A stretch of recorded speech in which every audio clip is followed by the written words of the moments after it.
Bro, like, listen, all right, I don't like Stanley. Ban people. I think the only person I have banned was Stanley.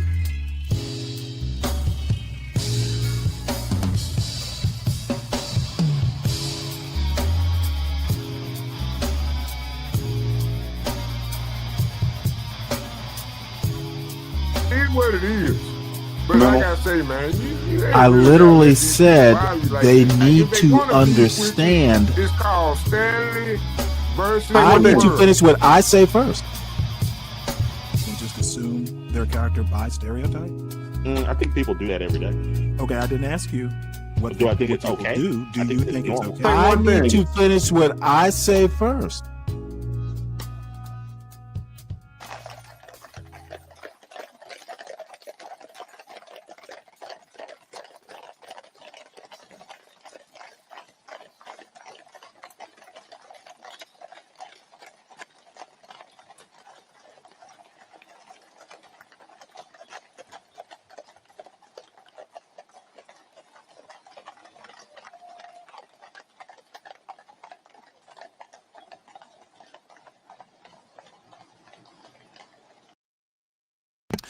Well, good morning, everybody. Welcome to Stanley versus the World. We are witnessing the arrival of Donald Trump and his missus to visit the King of England. So all this pomp and circumstance for a scoundrel. So we're going to watch a little bit of it, and then we'll get into some news stories. And not sure how long this show will be. I'm going to test out breaking it up into two parts instead of going 8 hours. You know, maybe do till 12 or 1 and then take a break. And, you know, the second part of the show is more optional. There is one New York Times interview, Ezra Klein talking to what's his name, Ben Shapiro, which is almost a 2-hour interview, but I want to watch the whole thing because I'm sure, you know, most of it's going to be about Charlie Kirk. So we'll watch a little bit of this pomp and pageantry, then get into the news. And this is time late, by the way. It's from the whitehouse.gov YouTube website. So I think it started I think it premiered or came on at about 8, or maybe it was 7:30 or so. So this is not live. It's a little bit delayed.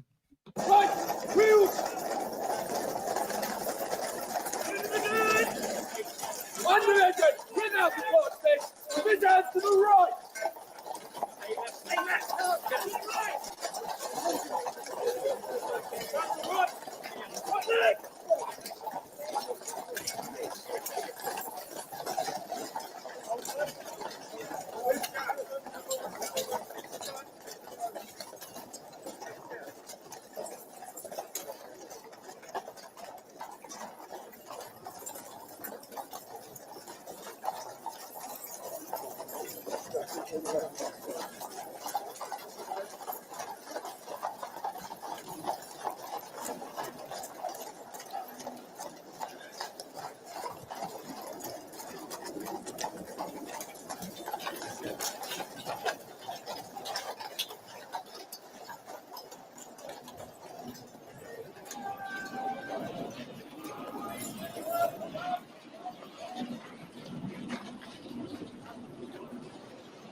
I'm gonna be honest with you. All this pomp and pageantry for King Charles and Donald Trump, it's like really despicable people that Charles and Donald Trump. It's like really despicable people that I'm trying to figure out why I have an echo here.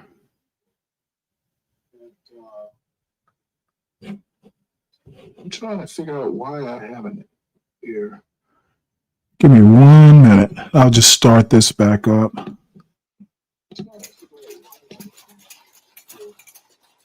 Give me 1 minute. I'll just start.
You're not there to meet, greet, and salute him there, Kelvin. I figured you'd be on one of those horses. Treason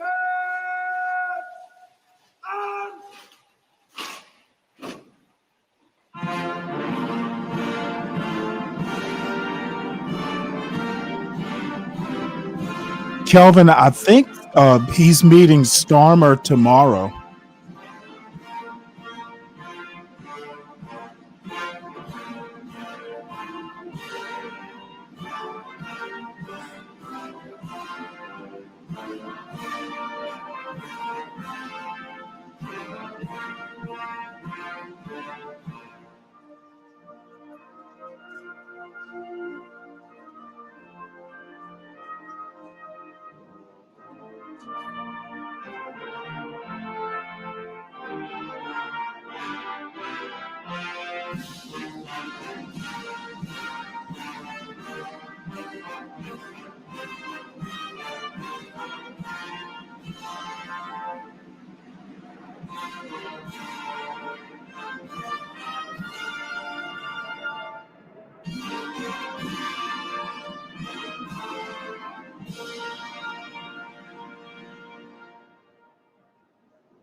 Shoulder! Arms!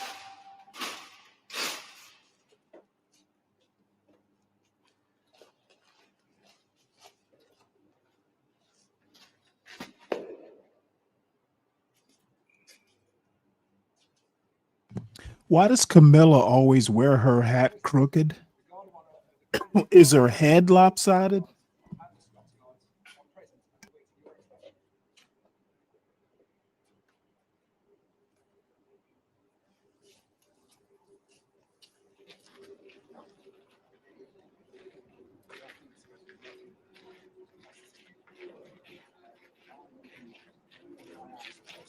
Queen Camilla? I thought she was like a queen consort or something. She's not actually the queen now, is she?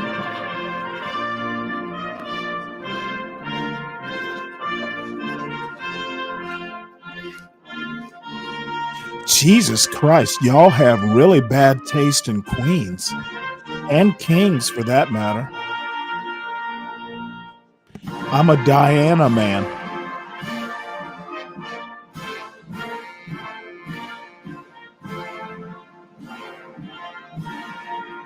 Oh, Jesus. Wait, hold it. No, she doesn't.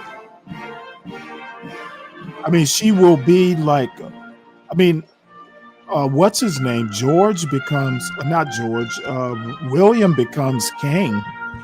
How does that work? How the fuck can she be queen when Charles has a male heir? Dude, why do I know more about your royal family than you do? King William or Prince William is literally the next in line.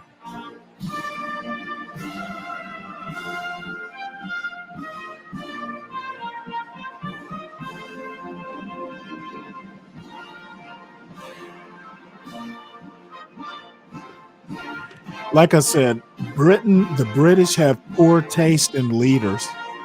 And, you know, I guess I can't say much for the Americans either.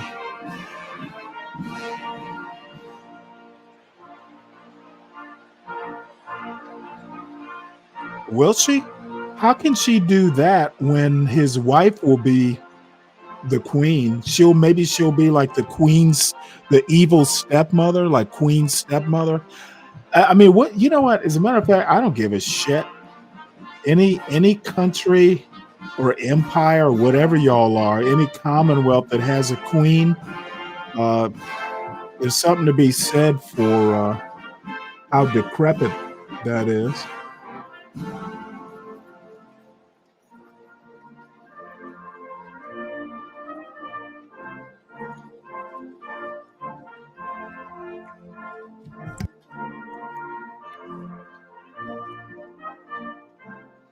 Don't question you.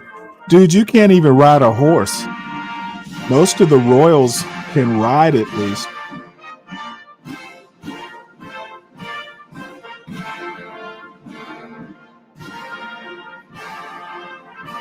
You know what? What I wish he'd do is just like lop off his, like hit him with the broadside of that sword.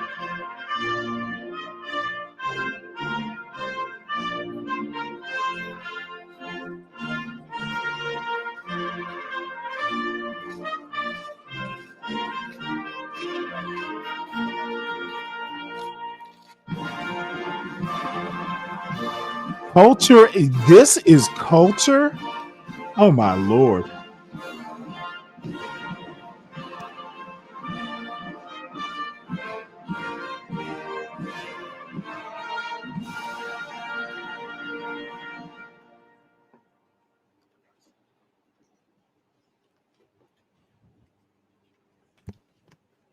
What's up, Sin?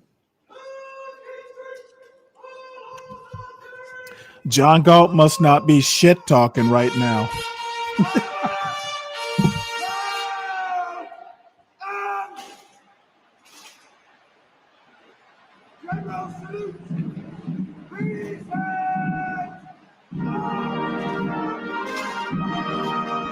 What's up, SD? Good to see you.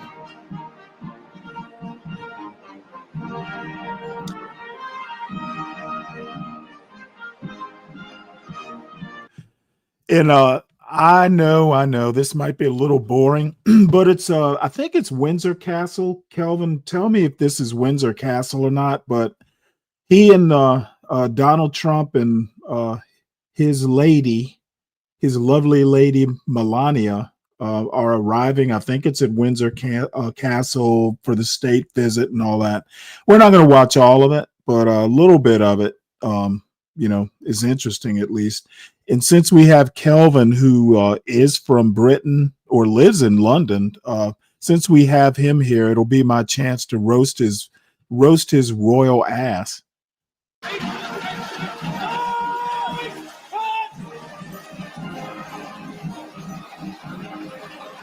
You know what? I like I don't often eat breakfast, but if I do have eggs, I like them over easy. I do not like scrambled eggs. I used to eat it a lot as a kid, and I just outgrown it. I think scrambled eggs are for kids.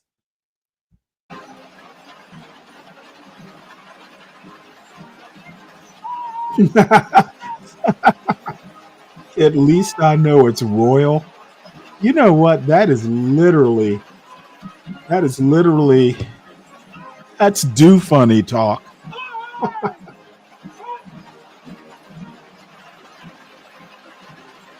Yeah, with some toast. Cool Kamasi with some toast. What's up, Link Little? Good to see you.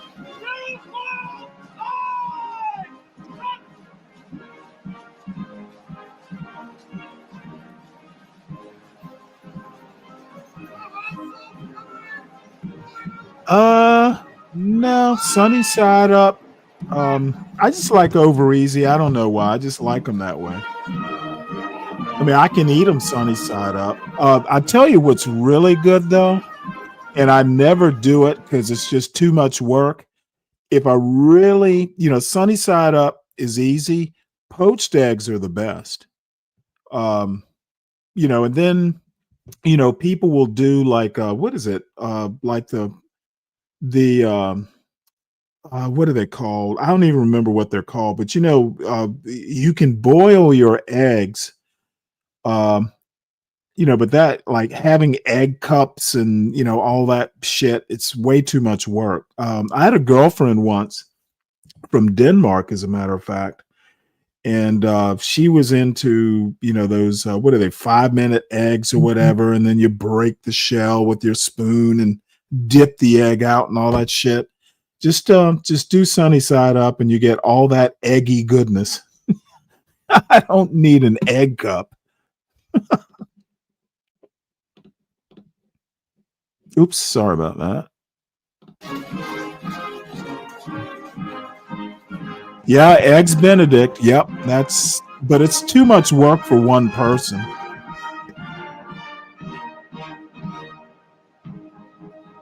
Cool Kamasi, he's King Charles now. He's no longer a prince. He's all grown up.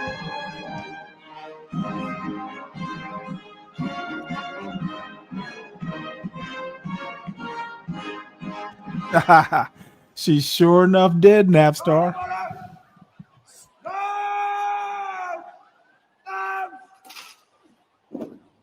It's all boneless chicken? Oh my lord.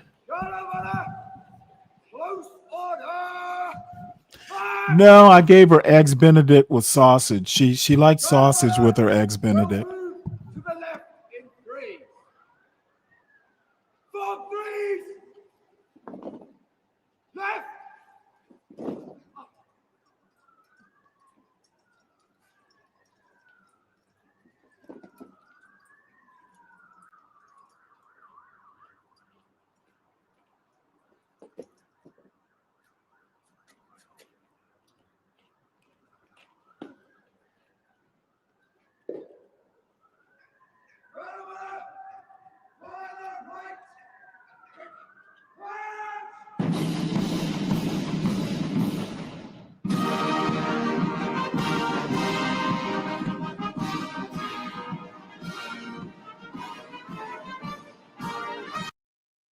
I'm gonna have to say, and I hate to be mean, this is a display of gayness.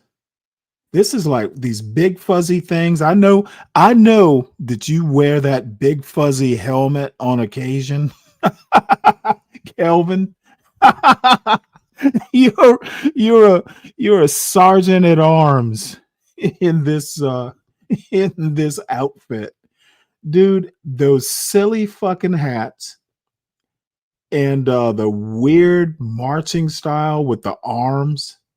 And look at this fool. I guess the Navy with those what are they? Bi-corner hats. Man, this tradition and all that stuff that you want to brag about, Kelvin, is just simply unnecessary and vaguely homoerotic. Is that what it is? Is that the word?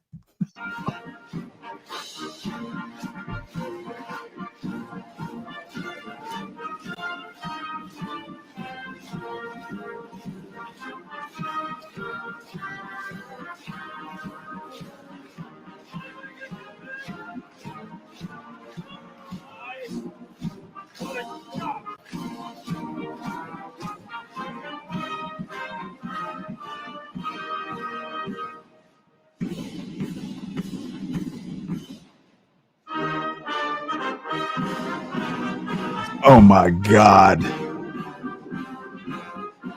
Of course, they're going to play Stars and Stripes Forever as they march out of the building. Yeah, that's right, Sin. Sin, isn't that a Monty Python Ministry of Silly Walks? That's a good one.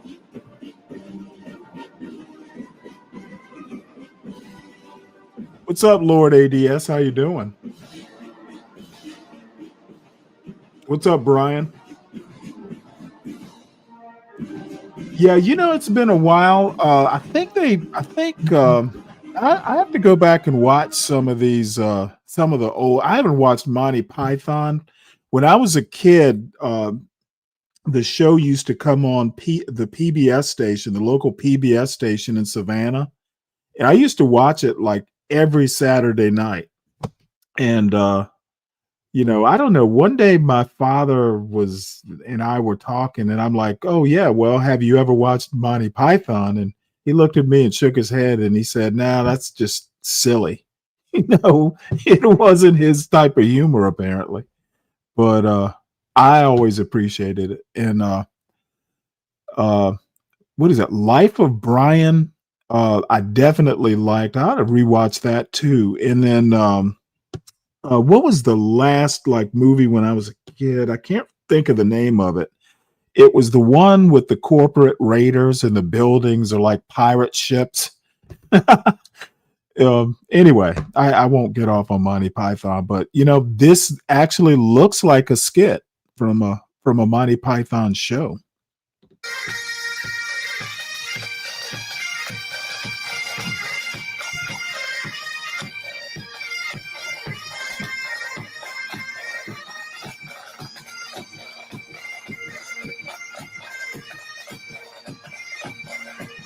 Mr. Bean is funny as hell too.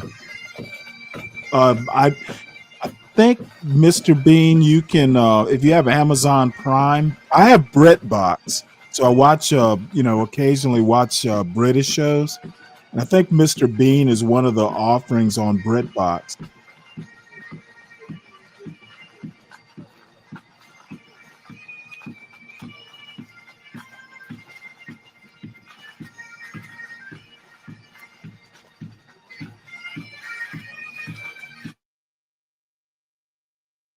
All right. Well, that is the end of the Pomp and Circumstance hour.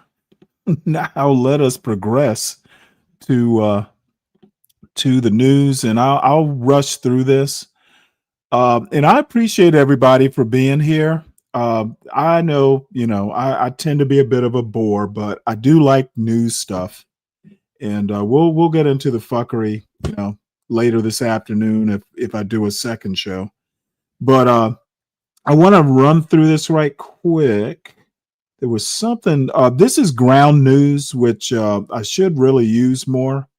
It's a great news aggregator, and it kind of tells you, it'll tell you and offer you publications from left, right, and center, and it gives me access to a lot more newspapers than I normally would be able to afford, frankly, or really even have an interest in. There was one story, and I can't remember what it is now. Should have flagged it.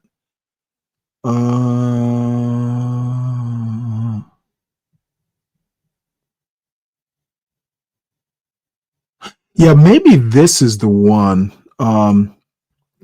This is Howard Lutnick. He's the Secretary of Commerce, and he had a criticism for Elon Musk about mishandling Doge by cutting government workers instead of targeting waste and fraud.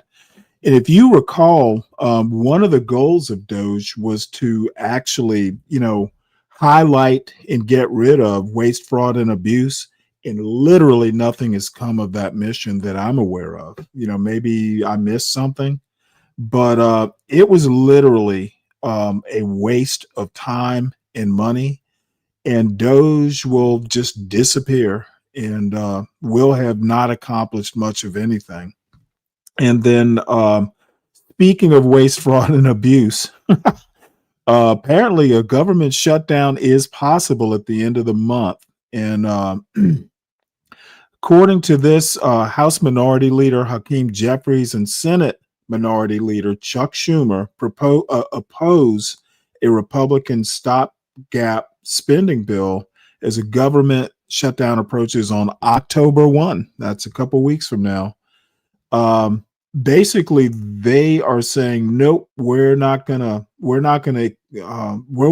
basically the threat is to do a shutdown if Republicans don't restore some cuts that they did to Obamacare. It says here, a proposed stopgap funding bill aims to prevent a government shutdown by extending funding through November 21, but does not address expiring Affordable Care Act tax credits. President Trump instructed congressional Republicans to push through the partisan spending bill without Democratic support, which Democrats claim jeopardizes the country's governance. Senate Republicans and Democrats are engaged in negotiations regarding the funding bill, but the likelihood of a shutdown remains high due to party disagreements.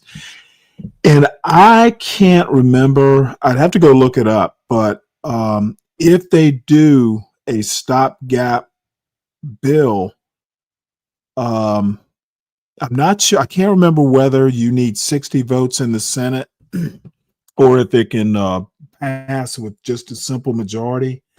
Someone out there remind me, or I'll look it up, because I'm curious to know. Because Republicans don't have 60 votes in the Senate. So stay tuned. There will be fireworks. And, who knows? Republicans may actually get their wish in damaging or trying to basically render Obamacare useless. So Trump, and then we're going to do a couple Charlie Kirk things, and then Ezra Klein does an interview with Ben Shapiro, and I'm sure Charlie Kirk will come up. I'm looking to move away from Charlie Kirk news. In my, the only comment I have is I feel sorry for his wife and kids, and you live by the sword, you die by the sword. That's pretty much my take on it. But the problem is what's coming out of it is Bondi and Trump and Stephen Miller looking to basically do something like investigate hate speech. And there is no such thing as hate speech. You can say whatever you want, and the government specifically can't tell you not to say something unless they can prove some harm was done. So I view this as idle threats. And quite frankly, if this threat to shut down free speech actually does have teeth, you can go ahead and call this an authoritarian government. The First Amendment and the Second Amendment, you start messing with those two and just call it authoritarian. So we'll listen to a little bit of this. Trump invokes Kirk's killing in justifying measures to silence opponents. Trump invokes Kirk's killing in justifying measures to silence opponents. This article is by Zolan Kano-Youngs, Andrew Duran, Kenneth P. Vogel, and Katie Rogers, and read by an automated voice. President No, Trump we has do begun not a major follow escalation Citizen in his long-running Britain's efforts lead, to and stifle it's political not going to opposition stick. in the United States, They can't using the silence assassination hate of the speech. right-wing activist Charlie Kirk to make the baseless argument that Democratic organizations and protesters are part of a violent conspiracy against conservative values and the American way of life. In the 6 days since Mr. Kirk was gunned down in Utah, Mr. Trump and his top officials have promised a broadside against the political left, indicating that they would go after liberal groups like George Soros's Open Society Foundations and the Ford Foundation, revoke visas for people seen to be celebrating Mr. Kirk's death, begin federal investigations into hate speech, and designate certain groups domestic terrorists. We want everything to be fair. It hasn't been fair, and the radical left has done tremendous damage to the country, Mr. Trump told reporters on Tuesday, as he continued to play down and excuse violence on the right. But we're fixing it. The threats come even as the authorities said the suspect in Mr. Kirk's shooting acted alone and presented no evidence that political violence is coordinated on one side. Political violence is a scourge across the political spectrum, targeting Democrats and Republicans. The 22-year-old man accused of assassinating Mr. Kirk said in text messages to his romantic partner that he had had enough of Mr. Kirk's hatred, according to prosecutors who filed a murder charge against him on Tuesday. And I'll stop it there. And again, if anybody needs any of these articles, just let me know. I'll drop the link in the chat, and I put most of these links in the show notes. Brian Nichols, no, everything the president said is not correct. What is happening is the Overton window is moving to the right. So President Trump, look, this is what President Trump is doing to the Republican Party. He's inviting someone, because Republicans, Trump is so unpopular right now. It is still an open question whether MAGA exists once Trump is gone. And Republicans better pray that they don't get a Stanley Cross in office, because Trump has set so many precedents that you're going to get the right leftist in there, or the right Democrat in there, and Republicans are going to regret some of the stuff that Stephen Miller is doing right now.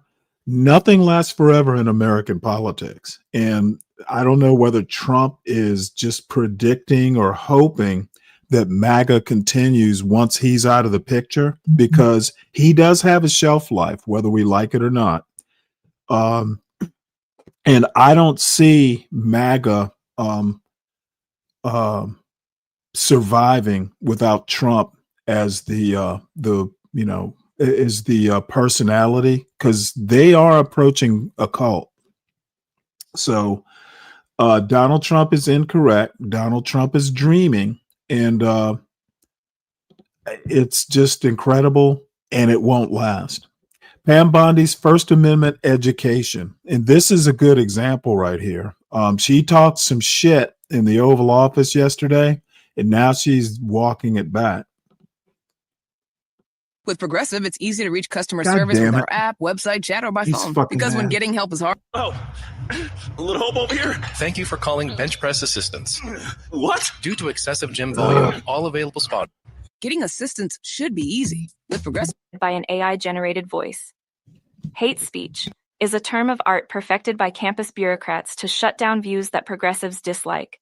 And President Donald Trump was elected and re-elected in no small part because of the left's censorial excesses. It was striking then to see a Trump official, who should know better, making the same mistake. There's free speech, and then there's hate speech, Attorney General Pam Bondi said on a podcast this week. We will absolutely target you, go after you, if you are targeting anyone with hate speech. Will the FBI's hate speech unit be recruiting newly unemployed diversity, equity, and inclusion administrators? Bondi's statement was constitutionally illiterate, but she at first resisted correcting the mistake, posting on X. Hate speech that crosses the line into threats of violence is not protected by the First Amendment. No one would disagree, but the nation's chief law enforcement officer didn't promise to go after Americans who threatened violence. She promised to go after them for hate speech, a subjective political label. Bondi's office eventually issued a statement acknowledging that the First Amendment is sacrosanct. If you want to be a hateful person and simply say hateful things, that is your right to do so, she wrote, according to Axios. Yeah, it's funny how these, quote, free speech absolutists want to shut down free speech that they don't like. And this is a hallmark of MAGA in particular. MAGA does nothing but play victim. Trump talking about the what does he call it? The radical left, and it's not been fair. What fucking whining? He's just a whiner, to be honest. He's not an intellectual. He's a whiner. So, in addition, now House Republicans threaten to cancel anyone who disparages Charlie Kirk and Ilhan Omar in particular. I happened to Ilhan Omar was interviewed by damn it, I can't think of his name, the former MSNBC dude. I'll think of his name in a minute. I happened to watch that interview, and she had some criticism of Charlie Kirk, but it wasn't particularly, excessive or, over the top. But obviously, just saying anything then Charlie was cool, they want to censure her. And as a matter of fact, I think I read in this article that they're introducing resolutions seeking to punish Representative Ilhan Omar for commenting on Kirk's death and resharing a social media post that harshly criticized him. Now, they can do whatever they want to do as far as a censure or whatever, but they can't really stop her from saying what she wants to say. But sure, they can do whatever they want. But all this is going to come back to bite them. What comes around goes around in American history. And these Republicans seem to be limited in their understanding of karma. So I want to just briefly touch on this. This is from NPR. Yes, they're still around. After a wave of horrific shootings, gun violent trends put recent attacks in context. And the main thing that comes out of this article is that mass shootings are more prevalent than they were, say, 50 or 50 years ago. It says here, most mass shootings are not events that generate a lot of publicity. Most mass shootings have some connection to domestic violence. And it reminds me of something, some twisted logic that Be Brave likes to use where, he goes, well, at least white people, when they do violence, they do it at home. Well, as it turns out, most of the mass shootings are domestic related. So I'm waiting for the day, and I'll never hear it. Somebody will have to tell me because I don't listen to Be Brave anymore. It's just he's too over the top and too nasty in his rhetoric for me to stand for very long. This domestic violence and mass shootings are linked. And in my opinion, if you're shooting up your wife and kids, that's kind of worse than what's happening in the hood. Shooting up your kids is not cool. or your kids doing a Menendez brothers. That's not cool either. And what else? It says here that K through 12 school shootings have become more frequent. And it's all pretty much that America has a problem with violence. And Charlie Kirk said it, that the violence maybe have to something we put up with. The cost of freedom, the cost of freedom, might be the ultimate sacrifice. And as it turns out, he was right. So this happened apparently yesterday. It happened today, this morning, around 2:40 a.m. Eastern time, I guess. Pennsylvania man sought after ramming car into fence at FBI office in Pittsburgh. Donald Henson, a man from Penn Hills, allegedly drove his vehicle into the entrance barrier of the FBI field office in Pittsburgh in the early hours of Wednesday, around 2:40 a.m. The FBI described the incident as a targeted attack and an act of terror due to Henson's history and the nature of his actions, including throwing an American flag over the gate. After crashing, Henson fled on foot, leaving a white Toyota with a message scribbled on a window, prompting a bomb squad to investigate the vehicle while agents conducted a manhunt. FBI Assistant Special Agent Christopher Giordano characterized the incident as a deliberate attack on the Bureau and emphasized the authorities will pursue legal action to the maximum extent possible. No injuries were reported, but authorities consider Henson dangerous due to mental health issues and appeal to the public to report any sighting of him immediately. All this mental illness floating around here lately. Let's see, what else do we have here? What's up, Fred? How you doing?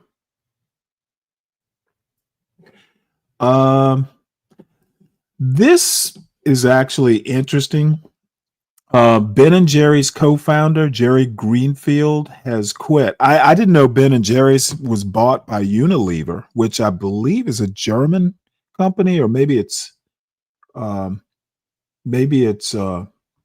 Dutch. Anyway, he has quit. He's left the company after nearly 50 years, citing a dispute with parent company Unilever regarding the brand's social mission and independence. So the hippies are revolting, apparently. Ben and Jerry's legal case claims that Unilever violated their merger agreement by trying to suppress its social mission, including stopping criticism of Donald Trump. Greenfield expressed that leaving was a hard decision and said he could no longer work for a business that had been silenced by Unilever.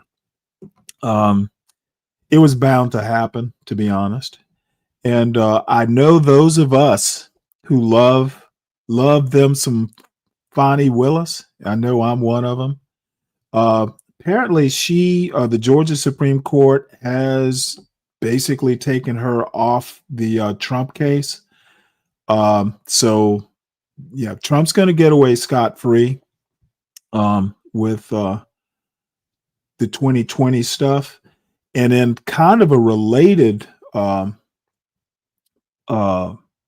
story, Brad Raffensperger, he was the one who basically refused to, go along with Trump. He was in charge of the elections. No, he was Secretary of State. Anyway, he's decided to run for governor. He is a Republican.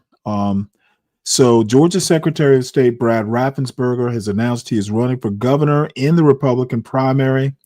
Raffensperger is known for defending the integrity of Georgia's 2020 election results against efforts to overturn them by Donald Trump.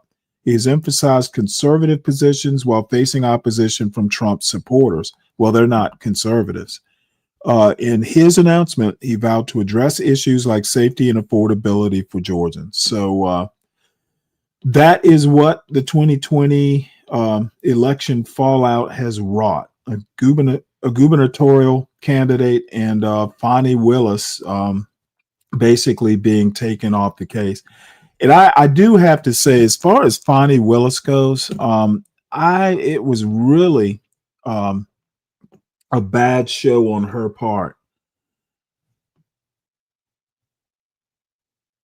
What position? Which opinion? Cool, Kamasi. Well, you were so optimistic. No, not gonna happen. What has been torn asunder, let it not be joined again. Look at the title, God damn it.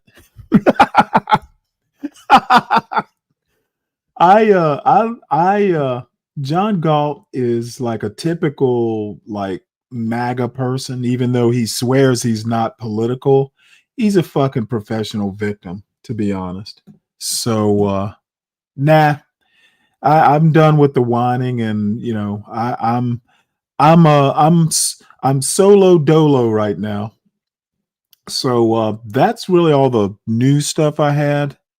At 10 o'clock, there is a Senate hearing that the lady who got fired from CDC by JFK Jr. I'm sorry, RFK Jr. She's due to testify in a Senate committee hearing, and then there's also a second day of hearings for Kash Patel. And I haven't really decided if I'm going to watch either of them. I'm kind of interested in the RFK one because I'm sure this lady will not have kind words. And then the other thing that I definitely want to get to is Ben Shapiro and Ben Shapiro and Ezra Klein talking. But I wanted to see this is Professor Black Truth talking about Charlie Kirk and pastors and stuff. So I definitely want to stir up the pot since Brian Nichols is in the audience. I want to get his goat over this Charlie Kirk stuff. Anytime they're known MAGA people, I like rubbing their nose Family in their and fellow depravity. soldiers, I'm the professor, and this is the moment of truth. Charlie Kirk did not deserve to be assassinated.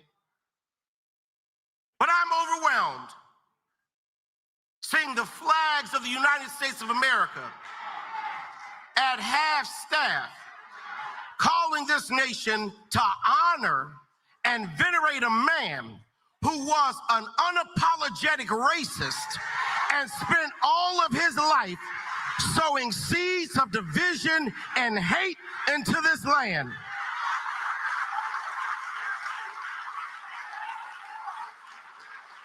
And hearing people with selective rage who are mad about Charlie Kirk but didn't give a damn about Melissa Hortman and her husband when they were shot down in their home, tell me I ought to have compassion for the death of a man who had no respect for my own life. I am sorry, but there's nowhere in Bible where we are taught to honor evil. And how you die does not redeem how you lived. You do not become a hero in your death when you are a weapon of the enemy in your life.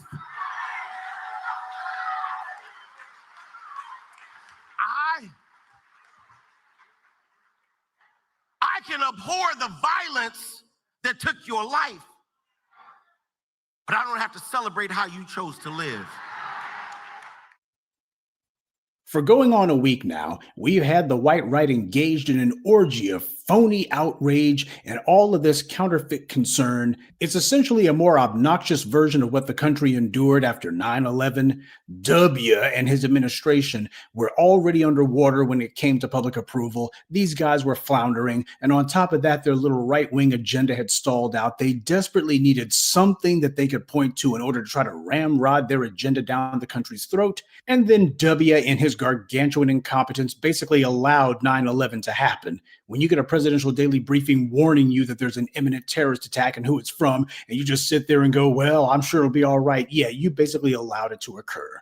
And rather than be horrified at his gargantuan incompetence that allowed thousands of Americans to be killed, instead, what W and the Republicans did was they waved the bloody flag of 9/11 every single chance they got. As far as they were concerned, this was going to be their shield to ward off any and all responsibility and accountability as they started driving all kinds of unpopular, undemocratic, and unconstitutional policies straight through a Congress that was compliant. This is what's happening right now, except instead of having thousands of people killed, it was only one. So who's pushing back against what is obviously a political agenda trying to masquerade itself as some sort of phony concern? Well, it turns out that there's a few black preachers who had something to say about all this. They recognized what was going on and they're calling it out, as they should. Now, in the case of this pastor in particular, he's pointing out the unabashed hypocrisy of the white right, who didn't say a word when a MAGA Trump reporter went on a killing spree in Minnesota 3 months ago, shooting. I kind of like that term, white right. I'm gonna have to start using it myself. 4 people and even a dog.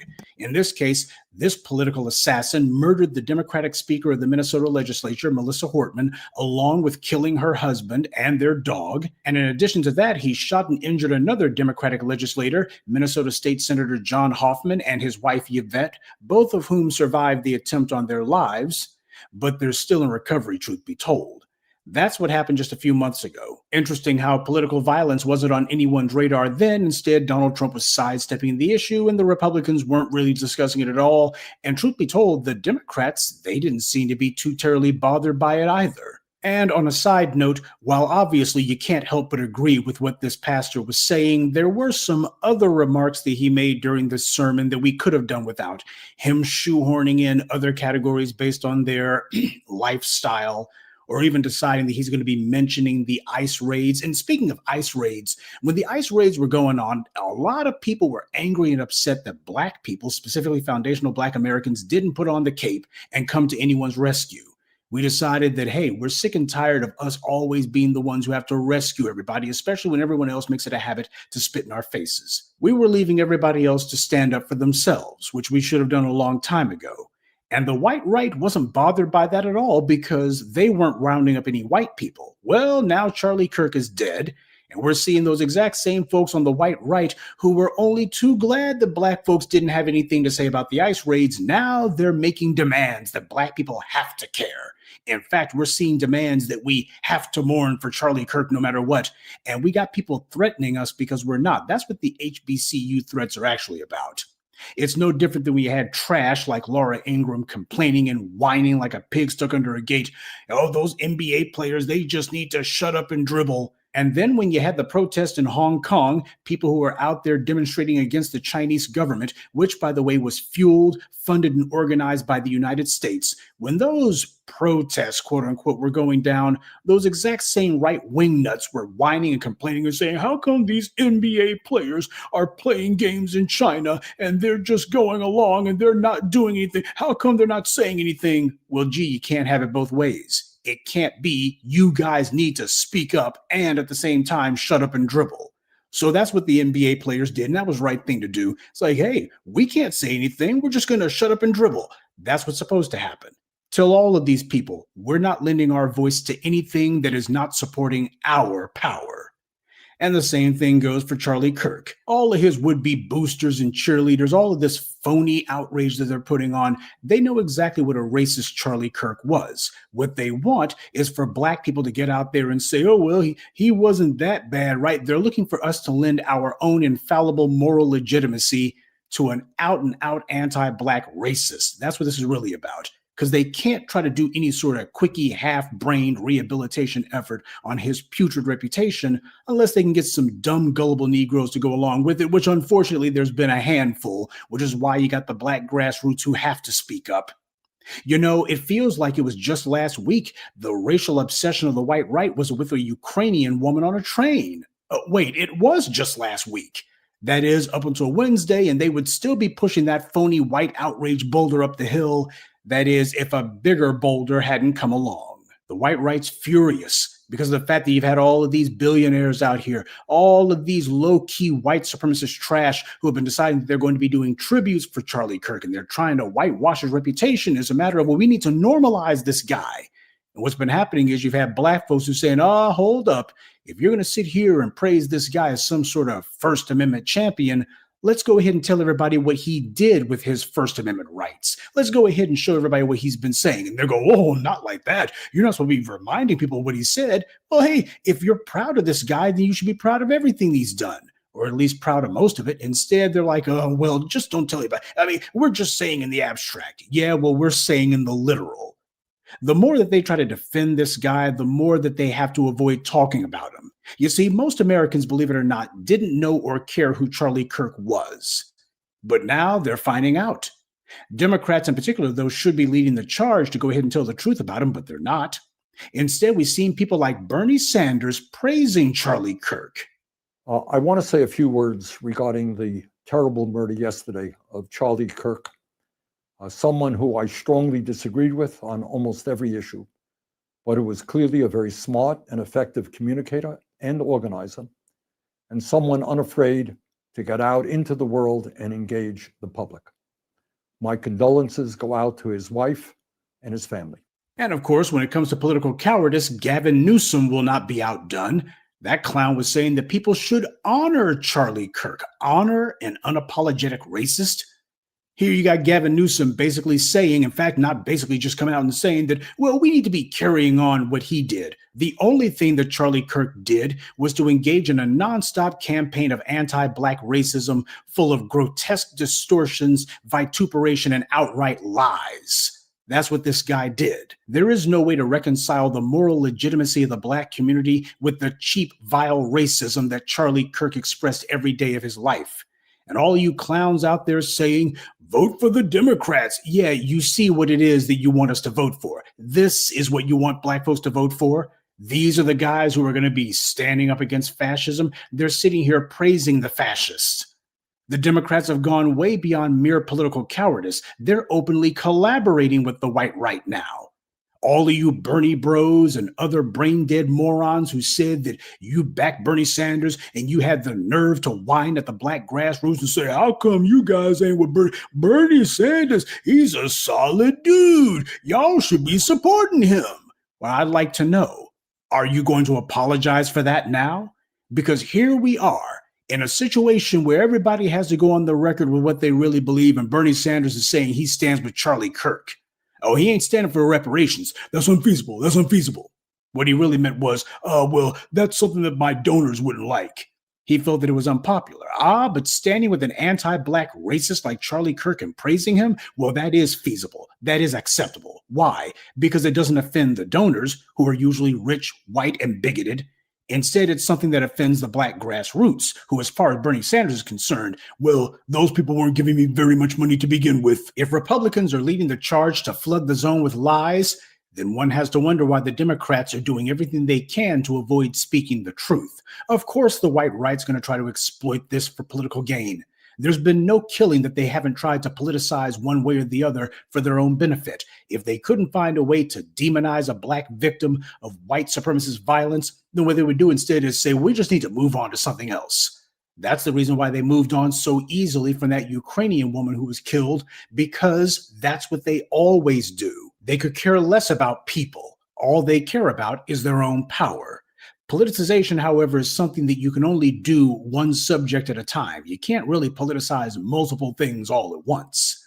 And that's the reason that all this is going on. As far as the white right's concerned, they've got to attack Black people for nothing. That way, they hope that they won't wind up being punished for the actual crimes that they've committed. But it's important to understand, Democrats aren't saying what they're going to be doing about any of this stuff going on. All of these proposed laws, the proposed legislation and policy changes that the Republicans are talking about, they're trying to do this under the cover of, oh, Charlie. Let me say a couple things here.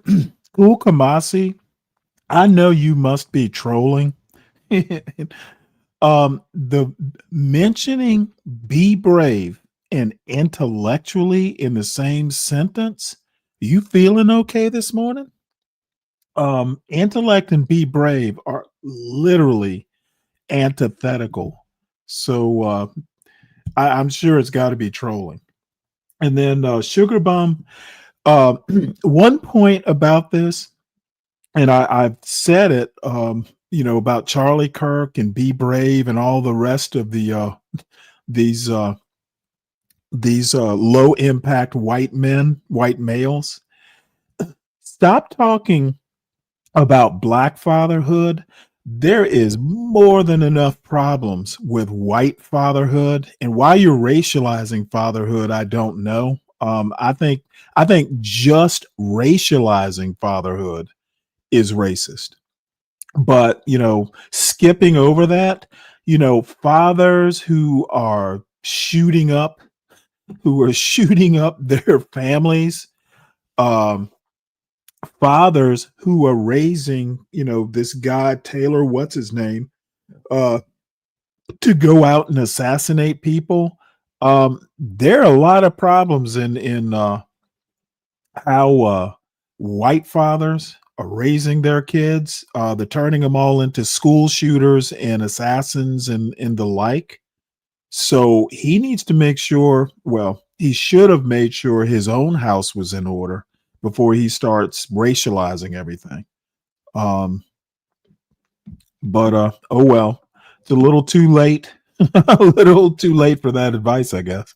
Kirk was killed, so we have to pass new laws and such. For what purpose? Well, this is going to be expanding and safeguarding First Amendment protections. And what are you? No, they just shoot them up. Making it illegal for you to say they don't abandon them when they probably should. should. The Republicans and doing then what they they've done in teach other them red state to sewers like shoot Florida, up the place, Louisiana, shoot up and the Texas. schools and the everything Democrats else. not doing anything about it. I not stand by running my against statement. It. Democrats should be aggressively. We need promising better a white raft of people counter for legislation, starters. measures and we to definitely need prosecute better these white people fathers. and to reinforce what they call the guardrails of democracy in order to keep the GOP from pulling any more stunts like this. But then again, did they even talk about doing that down in Florida or Louisiana or Texas or anywhere else where the Republicans have been engaged in all of this legislative overreach, all of this fascism at the state level? Have you seen Democrats actually saying what they would do about that? Promising to punish these attacks on democracy? White people shoot up schools. How would they do that when the Democrats or themselves the have been CDC, supporting a lot of that very legislation? The problem isn't that the Democrats don't know what's going on. They are excruciatingly aware of what's been happening. There's the problem enough for the Democrats that in the the black white media's been community. telling you about from day Racializing one this shit is that is they've been part of the serving the problem, exact to be same honest. masters as the white right and sorry doing about it that. for the exact same purposes. And now there's a group that is tired of playing the game, making real demands and standing White on fathers business, abandon and their that's kids who the too, Democrats dear. look at and say that's the real threat. Yes, the Republicans are becoming more belligerent, and that's good because it shows that the Democrats aren't going to do anything about it. They were never going to do anything about it. The Democrats are responding to this belligerence not with mere acquiescence, but with outright approval. Push has come to shove, and Democrats are revealing what they've always believed. This is the reason why you see the pastors, pundits, and podcasters who are taking a stand against evil, against the vile racism that Charlie Kirk embodied and promoted. But Democrat politicians are sounding just like Fox News. Now, why is that? Where's Jasmine Crockett at to go get in front of the cameras with her city girl routine? Where are the other big mouth media puppets at? You had Al Sharpton out there. Well, we need to have unity. Republicans and Democrats need So to what if he unify. racialized a They bunch of need things to there, Ryan? stand against Get the in this chat political and criticize. violence. We need to Get unite to stop get into his political comment violence. section and Well, he should call have him been telling out that to for it. Charlie Kirk. Charlie Kirk laughed and giggled and smiled when he found out that Paul Pelosi had been attacked with a claw hammer in his own home. Charlie Kirk was sitting there saying that some patriot heroes is a term that white supremacists like to use for individuals who have committed violence in the name of white supremacy. So I don't think there was any accident or coincidence that Charlie Kirk used the exact same word. Some patriot heroes needed to go and bail the guy out who attacked Paul Pelosi. Bail him out and go and sit down and talk with him. In other words, an interview. Now, what would the response be if people said, hey, the guy who's been accused and charged with killing Charlie Kirk, somebody needs to bail him out of jail. Some patriots need to bail him out. Oh, he's not being offered bail? Well, some patriots need to get some lawyers together and they need to go to court and sue and demand that he be granted bail. After all, 4.0 GPA, he comes from a good white, clean-cut family. That being the case, you got to offer him bail. After all, this is a first offense, right? And then we need to sit down and talk to him. How would the white right respond if people acted the exact same way that Charlie Kirk did after Paul Pelosi was nearly killed in his own home? That's what the Democrats should be doing. They should be pointing out the hypocrisy, the contradictions, and the outright lies. This is their moment to get some camera time, but instead they're going, well, if we're going to get in front of the cameras, we want to say what we know their donors like, because after all, Charlie Kirk may not have been a good person, but he was good at getting money from the right people, the kind of people who the Democrats want money from.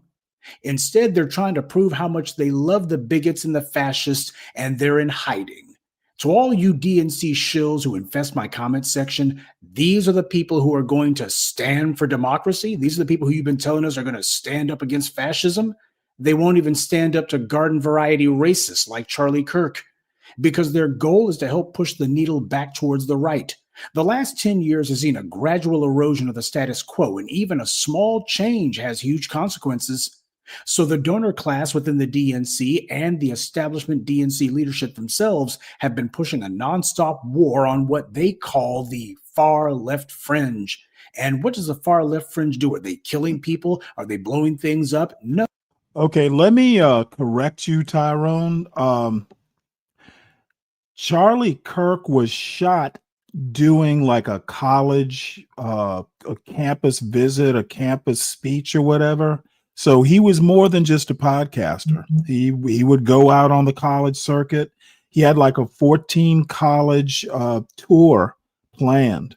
So he was more he was more than a podcaster. Apparently, he was also a motivational speaker. And now I suspect there will be a national holiday. It'll be King Lee Kirk Day down here in Georgia. He did debate teenagers, so he was, again, more than a podcaster. Oh, are they storming the Capitol? No. Well, what the hell is a fringe on the left doing?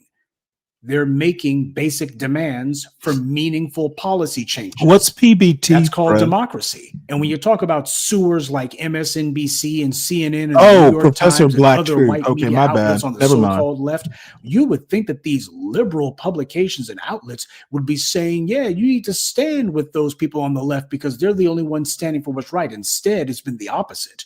You've had all of these establishment white media outlets on the left saying that the Democrats need to purge all of these people on the fringe if they want to win elections. Never mind the fact that the last time that the Democrats were actually able to win an election was in 2020, when those same so-called fringe elements actually turned out to vote. See, that's what the Democrats are trying to do. They're trying to do mind bending on people. And the mind bending will take the form of just lying about their own supporters, their own voters, just lie about them and say, you people are a problem. It's all about browbeating and coercing and nagging people and trying to shame them into voting for nothing. That's what the scam is that's going on over in DNC headquarters. The Democrats made up their minds 40 years ago that they were going to throw their own base overboard. They made that decision back in the 1980s.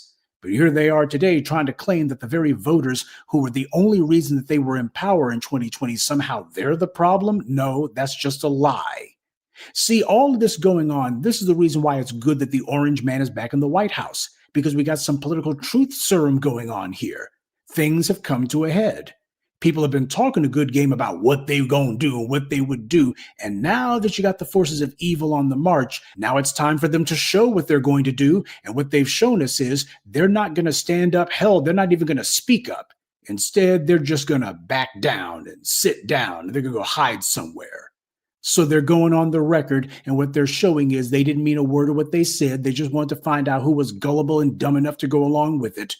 Bernie Sanders has been praising Charlie Kirk. So all you Bernie fans out there, you want to know what a Bernie Sanders presidency would have looked like? This is what it would have looked like. And Gavin Newsom, he did one better. He got on all fours and was giving all kinds of oral affection to the forces of evil. Newsom saw what happened to Kamala Harris and who did it too. So he decided, okay, I know that's not going to work. So I'm going to go ahead and drive hard to the right. He's been trying to appeal to the right wing nuts because he already knows that he has a better chance of smooth talking those smooth brained inbreds into voting for him than he does fooling the left leaning voters, particularly black Gen Xers and millennials. He already knows that Kamala Harris's reputation followed her all over the country before she left California. She thought to herself that as soon as she leaves California, oh, those black voters, they're not very well informed. They don't know what's going on. All I got to do is get outside of California. Hell, they probably don't even know who I am. Turned out her reputation preceded her. We knew exactly who she was. At least Gavin Newsom's just smart enough to realize that what happened to Kamala Harris is also what's in store for him. So now he's trying to make inroads with the white right. He's letting them know, oh, all that stuff that I was saying, you guys see that I didn't follow through with it, right? I mean, you see how close and chummy that I was with people like Elon Musk and with the institutional investors like BlackRock, Blackstone, Vanguard, and others, you know, the ones who created the housing crisis. You see how close I've been with those guys. So, you know, I'm real solid about this. And by the way, I'm completely flexible with this. I mean, come on, I'll do whatever it is you want me to do just to get your vote. That's what Gavin Newsom's shown. He's a political prostitute. This man, the only principle that he actually would stand on is anything against black people. Now, that he will stand on.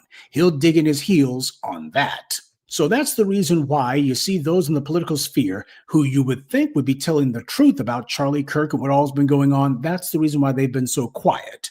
And these wannabe cheerleaders for that guy, they can't tell you anything good that he actually did. Did he build a city, cure a disease, win a war? Of course not.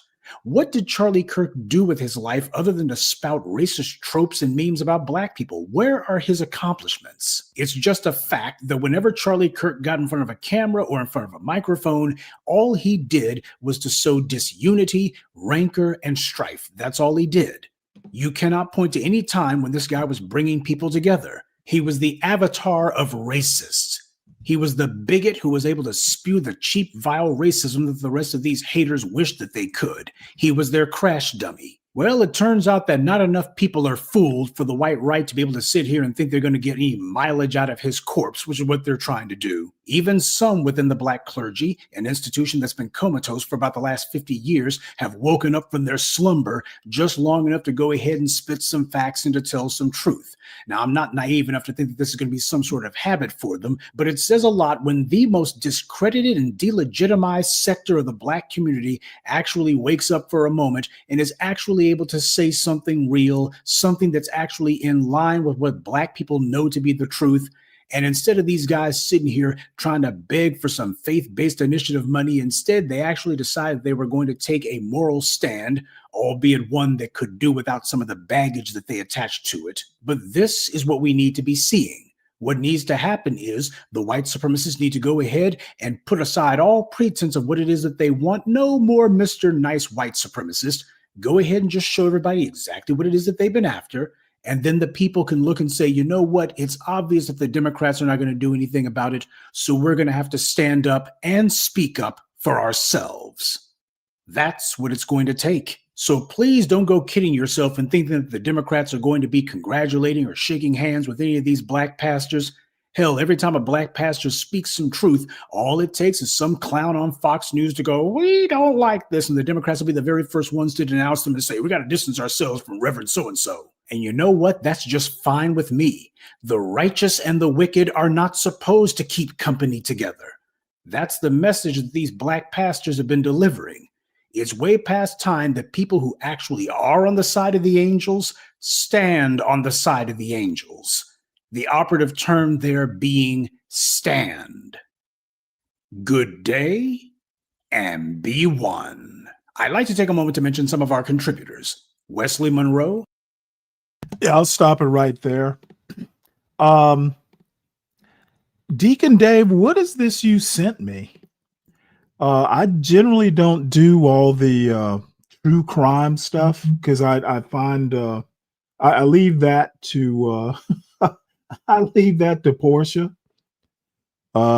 Is there something specific you wanted to show me in this video? And one other thing I kind of my last thing on that Professor Black Truth video, and I made the point maybe a couple days ago, this white racism, and specifically MAGA, the MAGA movement and their propensity to embrace open racists. Racism in America doesn't just hurt black people. And I think Charlie Kirk is a prime example of my point. Okay, that kid, a 22-year-old guy, he was, if anything, he was apolitical. Everything that I've heard, say, in the past 24 hours really doesn't tie him to the left or the right, to be honest, other than he grew up in a Republican family, and apparently his father, at least, was a staunch Trump supporter. So all this, Charlie Kirk, I think, was a victim of his own racism, or he was a victim of racism as a, as kind of like a, it was basically his stock and trade, and then as far as Stephen Miller and Donald Trump and Pam Bondi and those folks, you know what? They're making the shit up as far as the left being, some big terrorist, outfit, and George Soros being being like some leftist terrorist organization. What is it? Stand Up or whatever George Soros's outfit is called. They're making it up, and they're basically using this tragedy to enact their agenda. And the problem is, what comes around goes around in American history, and they are setting some precedents. You get someone on the left like me into that Oval Office, and believe me, I would be doing tit for tat. So, Deacon Dave, let's see, what is the purpose of this video that you dropped in the back? Can you tell me, or can I move on? Because I don't plan on watching 48 minutes of true crime. That's another channel. So haters gonna hate. All right, well, Deacon Dave must be busy. It's for Sugar Bum? All of it? Well, we'll watch a couple minutes of it. But again, I don't do this true crime stuff. Black woman ran over to death by her friends while twerking at a red light. Well, was it a busy intersection? Yeah, this is definitely my kind of content. This is Amaya Cunningham. She was with friends on April 26 before she was run over and killed just before midnight. Forest Park police are investigating her death, but no arrests have been made. Amaya has always been a beautiful soul full of love, laughter, friendship, a passion for animals. Maya's death will not be in vain. Our family will see to it that Maya gets the justice that she deserves. Maya didn't mean no harm to nobody. We gonna live for Maya. This is the story of Amaya Cunningham, who died while she was twerking on a busy Atlanta road, killed by jealousy, betrayed by the same people who smiled in her face. She was laughing, dancing, and full of life. At 11:43 p.m., Amaya sent a text that felt like a final warning. I should have rode with you. The vibes are off. At 11:44, she was dancing. At 11:45, she was dying. The car that killed her, it was driven by someone she trusted. Someone she had called a friend. If you've ever felt uncomfortable around people you're supposed to trust, if you've ever ignored that gut feeling telling you to leave, this story will haunt you, because Amaya Cunningham felt it too. She just didn't listen fast enough, and moments later, that instinct came true. Under the glow of streetlights, Amaya's body was struck by an SUV. The tragedy was caught on camera. The internet exploded, people gave their different opinions, and police at first brushed it off as an accident. But nothing about Amaya's last night makes sense, except one thing. She felt danger closing in. She had that gut feeling, but she didn't do anything about it. This wasn't road rage. This wasn't an accident. This was execution by a friend. In the course of this video, I will show you the footage that proves how they set her up, so make sure to watch to the end. Because the warning signs I'm about to reveal might be happening in your friend group right now. And the people who ignore these signs, well, they're the ones who end up like Amaya. And what happened next after her friends ran her over is what no one could have predicted. She was killed by a woman who was in the group that she was with that night. Tonight, we can confirm that woman is arrested in connection to her death. Welcome to Mind Twist True Crime Stories. Kindly support us by subscribing to this channel and turn on the notification bell icon. So Maya caught herself having a night out with some girls she thought were her friends, okay? 2 cousins. Amaya Cunningham was 25, from Atlanta, Georgia. The oldest of 7, a daughter, a sister, a friend who carried the kind of warmth that people never forgot. She was the life of the party. She loved animals, dreamed of starting beauty school, and had her whole future laid out. Her family described her as a beautiful soul full of love, laughter, and fierce loyalty. April 26, 2025. For 25-year-old Amia Cunningham, this was supposed to be the best night of the year. Her little sister's prom, her aunt's birthday. Wow. And Amia had just enrolled in beauty school, a fresh start she'd been dreaming about. 3 reasons to celebrate. 3 reasons to let her guard down. She had no idea she was walking into her own funeral. The plan was simple. Pre-game at someone's house, then hit King of Diamonds nightclub in Atlanta. When Amia walked into that pre-game, witnesses say the energy felt normal. Good, even. She was dancing as usual. She was the life of the party at that pre-game. Everyone was laughing, passing bottles around, music playing. But normal can flip to deadly in seconds when you're surrounded by the wrong people. Let me introduce you to the people who would decide Amia's fate that night.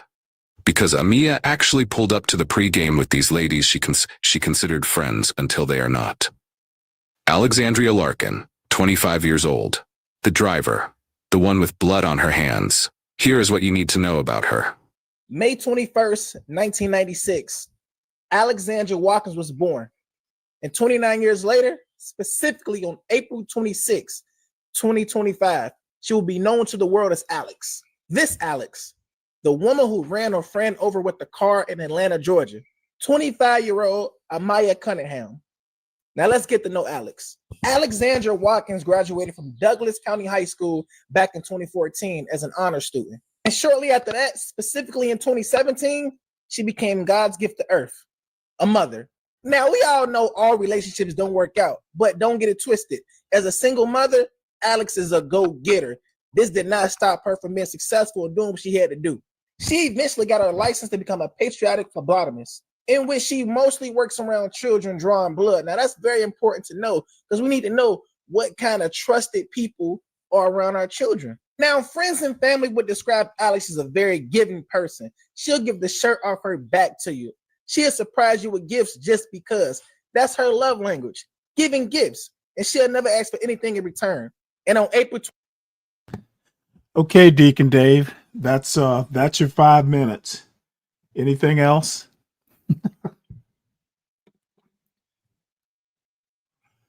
And by the way, everybody, please make sure you hit the like button, and the link is pinned. Don't be afraid. Come on up. So the next thing I want to watch, and this is a longish interview, almost 2 hours, but it's Ezra Klein and Ben Shapiro. So since it's Ben Shapiro, I'm sure there will be people. Yes, Sugar Bum, you got 5 minutes and 25 seconds, as a matter of fact. I'll drop the link for you. You can watch it on your own. Give me 1 sec here.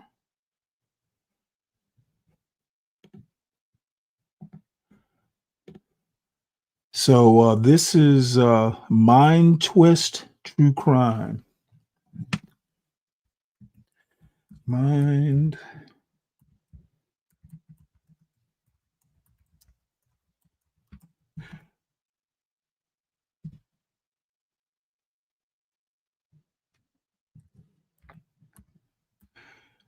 Right. I'll drop that link for you, and you can follow up. So again, this is Ezra Klein and Charlie Kirk talking. I'm sorry, Ezra Klein and Ben Shapiro. They start off talking Charlie Kirk, but then they move on. And just a note, Ezra Klein has been on Ben Shapiro's show at least once that I know of. So they appear to be friends of sorts. So let's see what we got. If it gets too boring, we may move on, but I can't imagine Ben Shapiro being boring. He'll give me a lot to complain about, I'm sure. Last week, Charlie Kirk was murdered while speaking at Utah Valley University. His murder has shaken me pretty deeply. In the days after his assassination, when I would close my eyes, I just kept imagining a bullet going through a neck. But it disturbed me in a different way when I would open my eyes and look online. To see some of Kirk's allies declaring war, insisting that normal politics had failed, that the time to cleanse this country of the radical left, whatever that means, had come.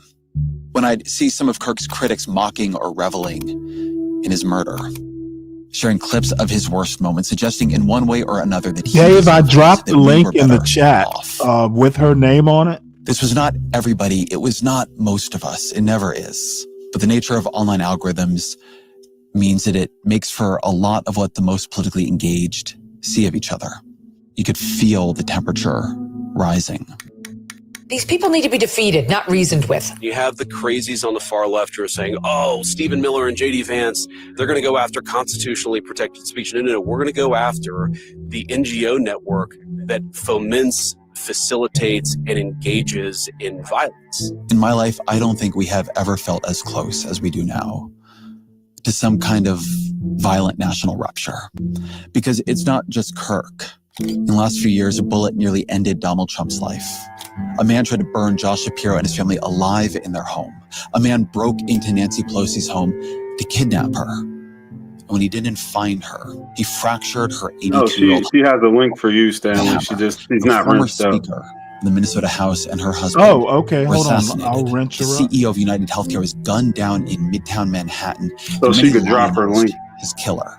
Okay. Violence is viral. It infects. Before you click her link, you should know that her link is probably bullshit. Violence though. is combustible. It blazes into civil wars. All right, we'll fall into back to world the wars, chat. into totalitarian turns. Who knows which spark will light the wildfire? In the hours after Kirk's murder, trying to process my All own right, Sugar Bum, my own you can fear. drop I your wrote a piece link about now. him. In that piece, I said, you can disagree with virtually everything Kirk believed about politics. You can detest some of what he believed about politics and still believe that he was there on that stage, practicing politics the right way. All right, we're going to get started, everybody. You know how it works. Showing up to college campuses and trying to persuade people who disagreed with him. We're going to be here for a couple hours. Get comfortable. Bring the best libs that Utah has to offer. I said that I had often wished my own side exhibited more of that spirit, that we went more often to the places where we knew people would disagree with us and talk to them. Treated that disagreement as the beginning of a conversation rather than the end of one. I've published a lot of pieces over the years. I'm not sure I've published any. And by the way, just a quick,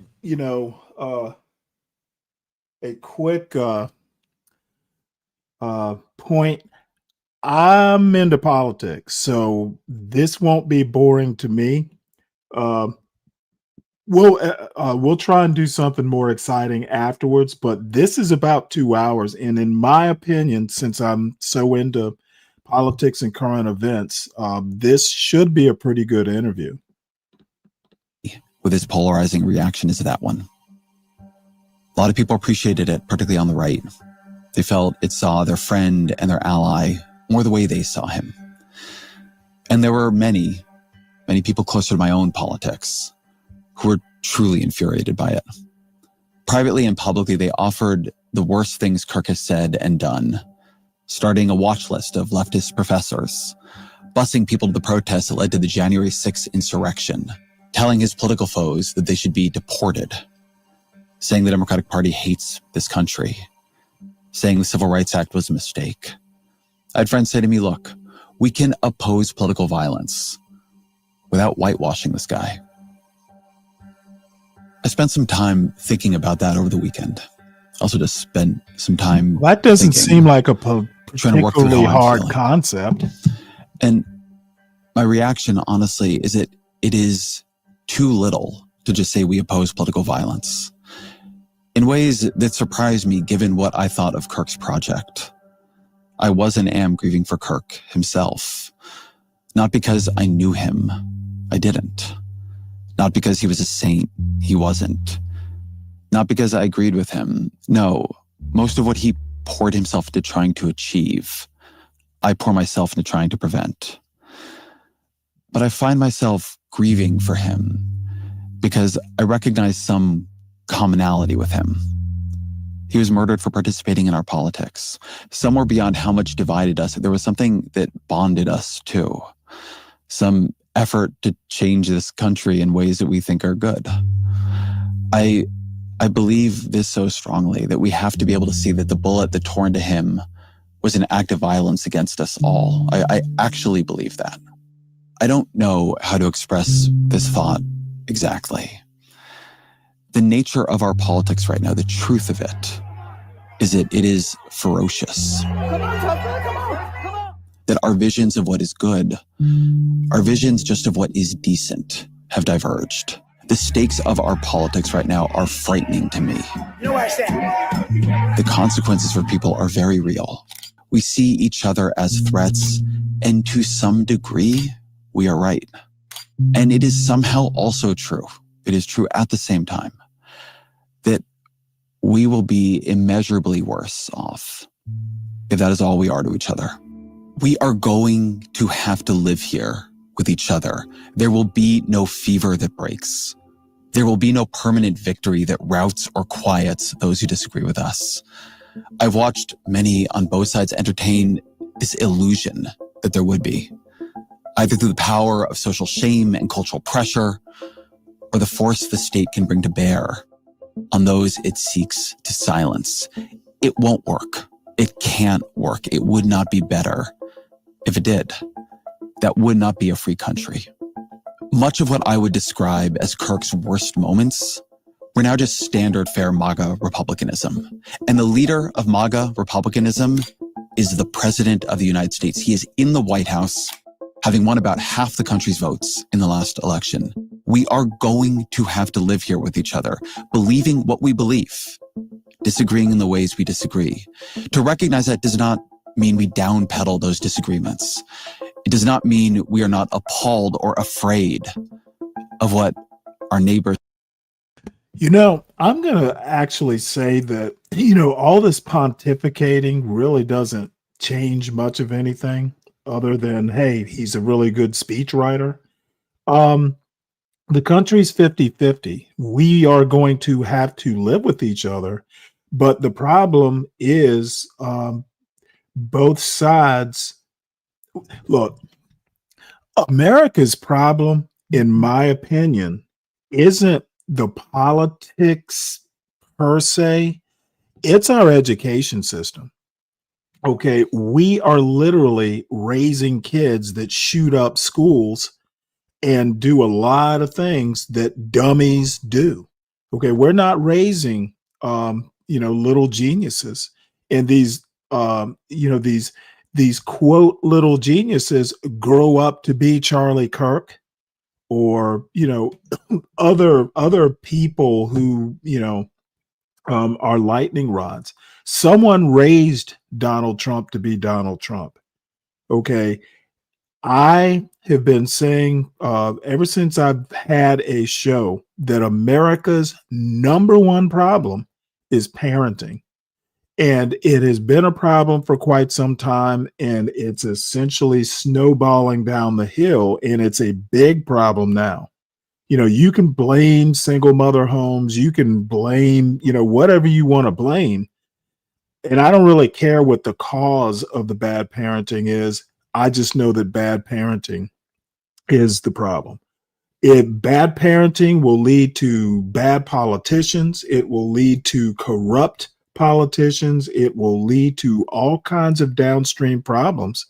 And I never hear anybody talk about how do we make better parents. So, pontificate all you want, Ezra and other people.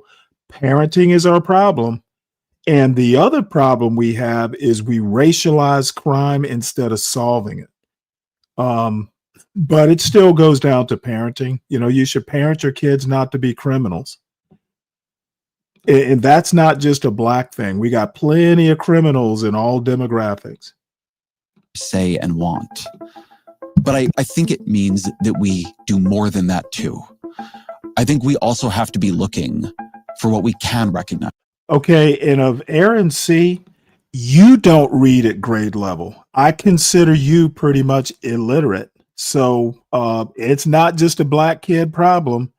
Every now and again, I'll hear people on YouTube actually like, excuse me, read a news headline or the like. Not just black kids who can't read, son. And again, racializing everything. You can keep that shit over on John Galt's channel or B Brave's channel, where racists are embraced. If I think you're making a stupid plus racist comment, I'm going to shit on you just for the fun of it. You probably know that by now. As in each other.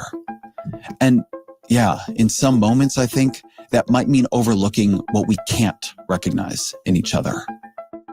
I worry about how hard social media makes that now. It's not just that it flattens us down to single moments, but that it parcels out different flattened moments to different audiences. We are shattered inside the algorithm and the shards of us sent flying out into the world.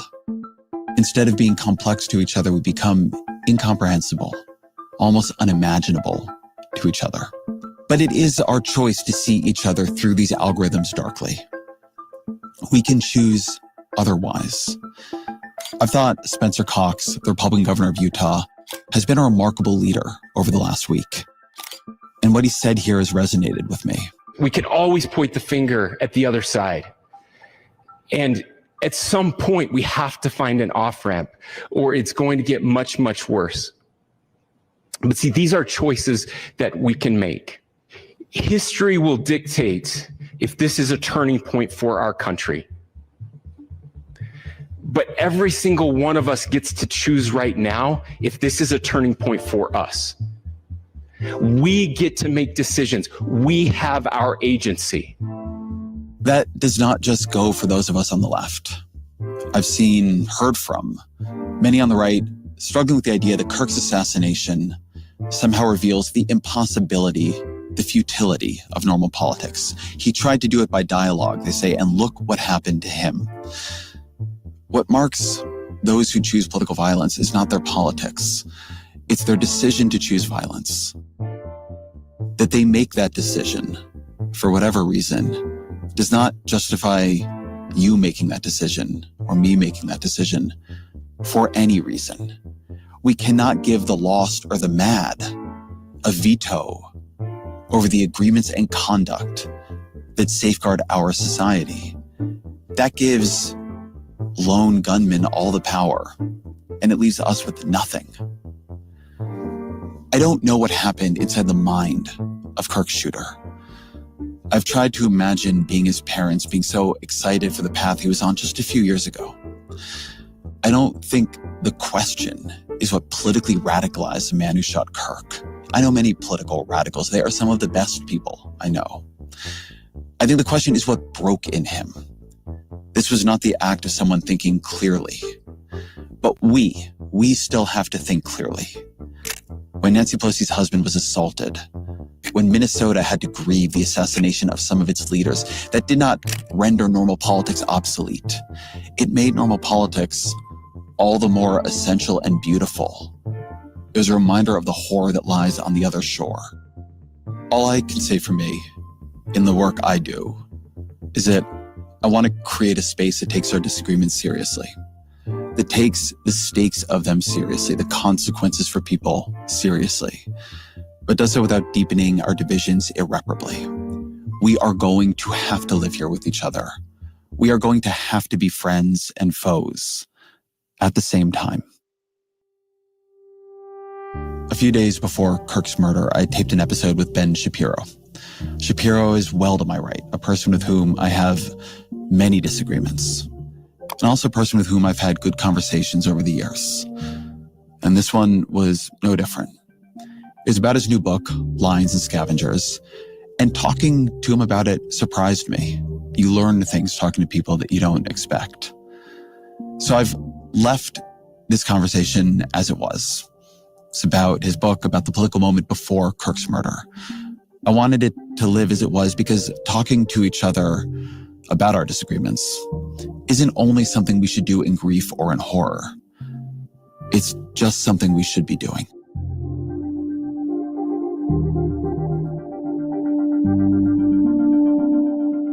Ben Shapiro, welcome to the show. Hey, thanks for having me. I appreciate it. So let's go into the book. You have... Just a quick thing. TMKC, I'm certainly willing to do a show. You know, y'all can come up here and talk about it. It's an interesting topic about why do women do all that stuff. And the person I'm thinking of in particular is Jasmine Crockett. In my opinion, I mean, she's a good looking woman and she looks just fine in her new what would you call it? Her new kind of toned down look. I definitely prefer that because she's actually naturally pretty. A theory of two groups here, lions and scavengers. What's a lion? What's a scavenger? The basic idea is that there are parts of us, or you can say cultures, groups, depending on how you're characterizing it, who are more apt to build, who believe that there is an active duty in the world to make the world better, to build social fabric, to defend a civilization that is worthwhile, to innovate, to protect things that are good. And then there are people who are basically rooted in envy and are seeking to tear down all of those things. And it's not necessarily that they have a good replacement for those things. It's that they have identified a grievance, and then that grievance is directed externally at structures that need to be torn down. It is based on groups, sort of, but I do make the argument that it's actually quite personal. There's an instinct within all of us that is the instinct of a lion and the instinct of a scavenger as well. And the reason that I say that it's sort of internal is one of the things I actually really try hard to do in the book is not use the terms right and left. I really try to avoid that binary because I really do think that this is something that every single individual has to deal with. The idea that you get up in the morning and you decide whether the problems in your life are chiefly solvable by you or require action by you, or whether you're going to direct your ire and anger and feelings of unfairness at the society around you and the structures of the society around you. And this isn't to make the claim that all structures are fair or that all institutions are worthy of upholding. But the question of whether you're building or whether you're tearing down is really, I think, the basic question. So I didn't take the book so much as about the fight inside the individual. Maybe it's there. I didn't read it as much. What I did take it, though, is as trying to create a new cleavage. Because as you say, you don't really use the terms left and right. And actually throughout the book, you're not that clear on who it is you're talking about. So tell me about creating the new cleavage, right? This isn't just left and right. You're not talking about rich and poor. You're not talking about successful, unsuccessful. What's the framework doing for you? I mean, what the framework is doing for me is trying to suss out why it seems that there is a coalition of people who are so angry at the institutions of Western civilization that they are agglomerating and putting together sort of a coalition that has a bunch of mutually exclusive goals and yet will march together with the same banners. And what really led off the book is what happens in the introduction. Right after October 7th, I was slated to debate at the University of Oxford, and I went into London. My security team told me it was actually too dangerous for me to be in London proper. I had to stay about an hour and a half outside of London at a beautiful sort of estate that is now turned into a hotel for safety reasons. And it was that weekend that there was a gigantic protest, what I would characterize controversially as a pro-Hamas protest in the middle of London. And the groups that were protesting were people who ranged from very far left on social issues, who would certainly not agree on social issues with people who were standing for Hamas, people who were fans of Hamas, people who were just opponents of capitalism. And it occurred to me, why are all these people marching together? What do they have in common? And there are writers who have termed this the omnicause, but I kind of wanted to get to the root of why all of these people who, if you got them in a room and had them argue about gay marriage, would not agree. Or if you got them in a room and had them argue about markets, would have a wide variety of opinions. But what is getting them all together? What is the thing they're all opposing? And you see that sort of conglomeration forming on college campuses. And I think there are deep roots to it. And the sort of rage that was so clearly effervescent in the streets, I think that does have deep roots. So you described that as very personal. One of the things I thought was interesting about the book is that it seems to me to be tracking a change in right-wing thought over the past decade.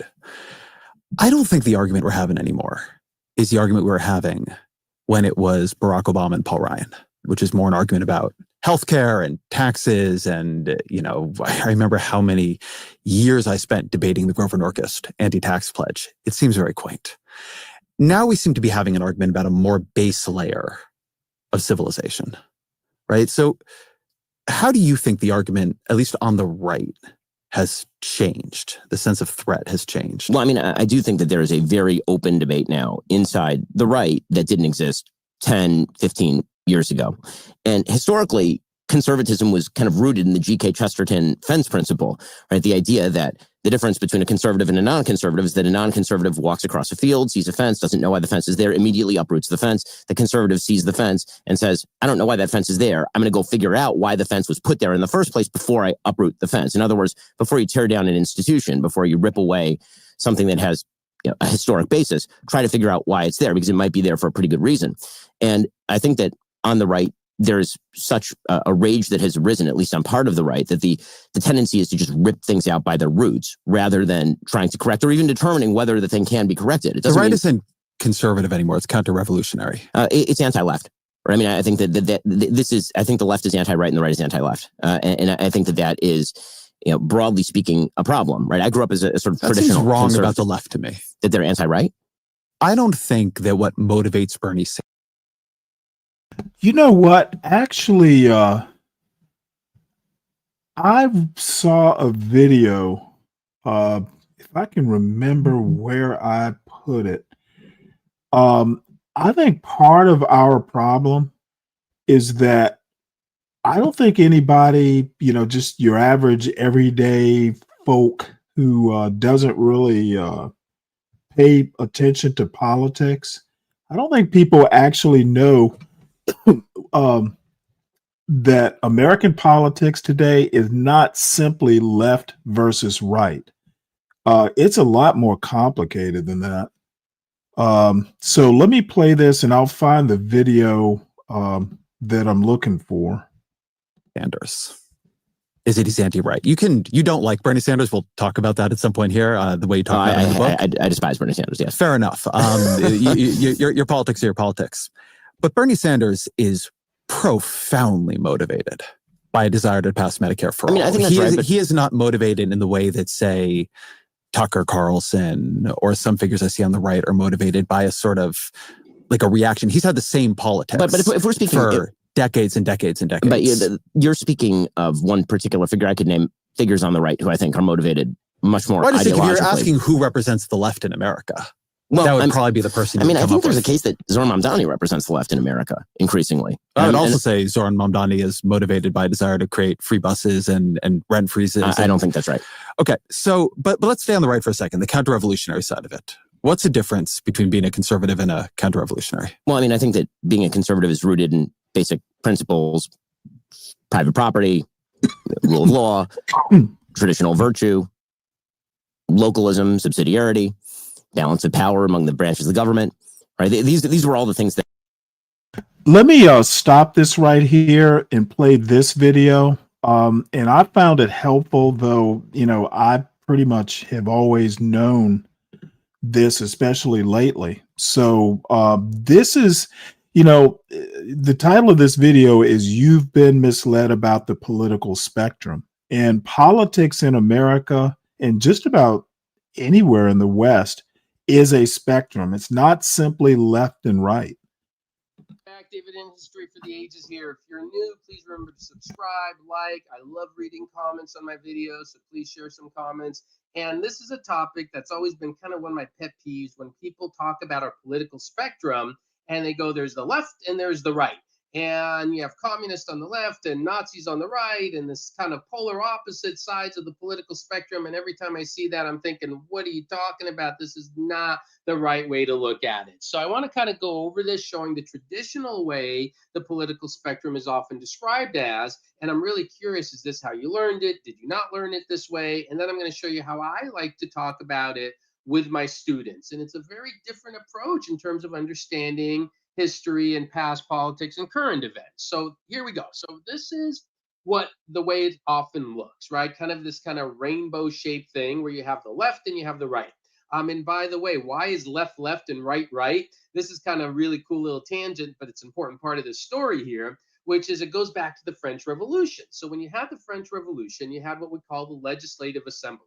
Everybody who sat in there was in favor of the French Revolution, but there were people who sat in that Legislative Assembly, and some sat on the left side and some sat on the right side.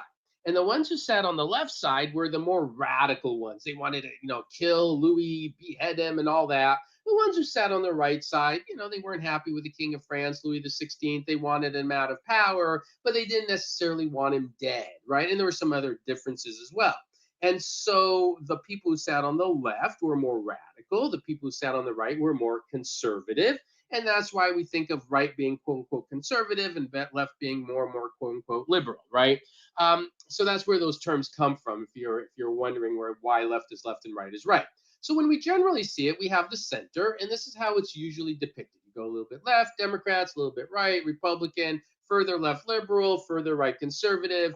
Of course, these terms also change meanings over the years, right? If you look at 19th century liberalism, nothing to do with what a liberal is today, I think. Maybe not nothing, but very little to do with what liberalism is today.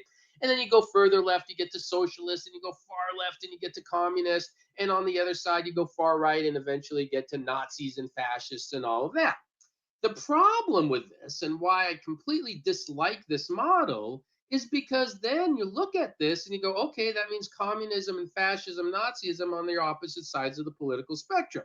The problem is, in reality, they're the same thing, right? Now, of course, there are technical differences between communism and Nazism and fascism. And I have a video that breaks down what is fascism in 5 minutes. Definitely worth checking it out. And when I talk about the Bolshevik Revolution, I go through what is communism and Karl Marx and all that stuff. And so I break these ideas down for sure. However, what they share in common is so much more important. What they share in common is they are both authoritarian regimes controlling every aspect of your life. And that's why I don't like this model. And I prefer this. And this is how I think it's better explained. And I'm not saying this is the only way to think about it, right? I know, there are different approaches, and some people say this might be kind of oversimplified model because it doesn't capture everything. But I think it's much better when you're trying to kind of gauge and evaluate the sheer level of control government has over your life. So on one side, you have anarchy, right? Anarchy, no rulers, no law, chaos, right? Then you have, along the political spectrum, groups that want a little bit more government. So you have your libertarians, and you have what you would call conservatives, and you have Republicans. They want a little bit more government than conservatives. Then the Democrats want a little bit more, socialists want a bunch more. And then you get to the end and you have your communists, Nazis, fascists grouped together because they're all about, The only problem with this linear model here is it specifically for American politics. The other one, that kind of horseshoe shaped, I actually prefer it because I think because of American history, I guess it was right around 1964 when the parties kind of flipped, the Republican and Democratic parties kind of flipped as far as ideology. I almost prefer not even using Republican and Democratic sometimes.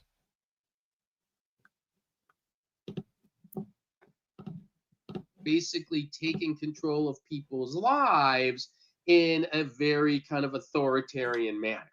Now, I know some people are probably already screaming, wait a second, I know there are conservatives who want big government in some things and liberals want small government in some things. Of course, right? Yes, you could find examples when there are conservatives who say, I do want government more involved in, certain elements of people's lives. And maybe you'll find a Democrat who says, no, in these areas, I want less government. But if we're honest and we're being truthful, generally, people of the political, what we again, quote unquote, call left Democrats, they're the ones who want bigger government, things, more regulations, more control of our day-to-day lives. Again, the argument is it's better for society, whatever their belief system is. And conservatives generally believe smaller government better. What was that famous line from Ronald Reagan, right? Traditional conservative, where he says, funny line, he said, the scariest words anyone's ever heard is I'm here from the government and I'm here to help you, right? Paraphrasing a bit there. But the idea of a big government is not something conservatives generally like. So this, I think, captures at least a little bit more reality than left and right, because it groups it more from limited government to extreme government. Now, there is another way of looking at it, which is sometimes called this quadrant method, right? Where you have authoritarian, libertarian, and then you have more left and conservative. But this also has a little bit of problems to it because, if you think of kind of social libertarian, right? What you would see on the bottom left. And you think, well, okay, they're libertarians. So by this idea, do they not want a lot of government? Well, they kind of do, right? Because they also want, social justice, redistribution of wealth. And that doesn't happen without bigger government involvement. And so, even this model, I will say I like this still better than that rainbow model. And so there's no one perfect way to, I think, look at the political spectrum. But I definitely think when we used what we usually see and most often seen is just kind of this left, right. And on the left, you have communism. On the right, you have Nazism. Leaves a lot to be desired. So I wanted to share a couple different ways to look at it. If you want to learn more about kind of what is fascism, you can watch my video on fascism. I have a whole video on totalitarian. Okay, so I don't know. To me, it's just this left-right dichotomy really isn't a realistic look of a realistic look at American politics today. Let's see. Fred says the lower right quadrant.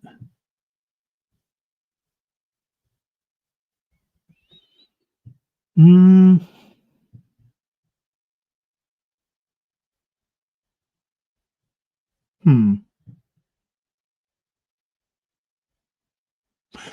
don't know. I'm going to have a look at this. I've never seen it displayed this way before or broken down this way before. That's why political scientists can be useful, I guess. So anyway, let's go ahead and finish this up. Things that I grew up with as a conservative. And I think that, obviously President Trump is post-ideological, that is for sure. And what that means is that the right has become sort of a repository for anti-left feeling and is now a big tent. And the problem with the big tent is you let in a lot of clowns. And so, yeah, obviously there are tendencies on the right. I don't think it's the overwhelming majority of the right, but I think it is a growing tendency on the right to sort of react to the world with a mentality of grievance that can then translate into a desire to rip things out by their roots. Compared to a decade ago, are you more or less comfortable on the right? I mean, in what way? I mean, You choose? Ideologically, I don't think I've moved very much, probably over the course of my career. I started writing a syndicated column when I was 17. And so, the dumbest things I said were probably between the ages of 17 and 20. Others may argue, but between the ages of 17 and probably 25. But my kind of root ideology has not changed very much in terms of being very free market oriented, being very hawkish on foreign policy, being in favor of traditional social policy. That really hasn't changed very much. I'm very comfortable with my own viewpoint. As far as do I see more opposition from people who identify as part of the right? Yeah, obviously there's a lot more opposition. It's a much more, it's a less unified movement ideologically for sure.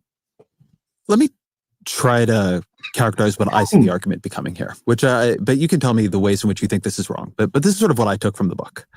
That the claim of the right, you have one version of it, different right-wing thinkers have other versions of it, is that the left has turned against the foundations of Western civilization. That they've come to hate, that they now on universities teach their young to hate. Like everything that made us great and the virtues that made us great, strength, ambition, risk-taking, Judeo-Christian beliefs, and like this fundamental civilizational inheritance. And so what's changed, like it used to be a fight about policy. And now it's a fight about, is all this good or not? And like, that's a much more fundamental kind of conflict. I mean, I think that's a relatively fair characterization, sure. And when do you think the topic changed? Like, how would you describe the move from, let's call it the Reaganite right, or for that matter, the left of that era, or the Democratic Party of that era, sort of to whatever you think we're in now? Sure. So I sort of have a grand unifying field theory of modern American politics, which is that the election that people don't care about is actually the most important election, and that's 2012. So in 2008, Barack Obama runs as unifying candidate. Like him or hate him, I didn't vote for him. I was not a fan. The Barack Obama ran as somebody who was, in his very personage, unifying America. There was no red America. There was no blue America. There was just the United States. There was no black or white America. There were just Americans. And the idea was that he was sort of the apotheosis of the coming together. He was going to be the culmination of a lot of these strands of American history coming together to put to bed so many of the problems that had sort of plagued America over the course of our tumultuous history. And then he pushed a fairly rote left-wing agenda with regard to, for example, Obamacare. The reaction was which he ran on. Right, that was not a hidden part of his 08 campaign. No, for sure.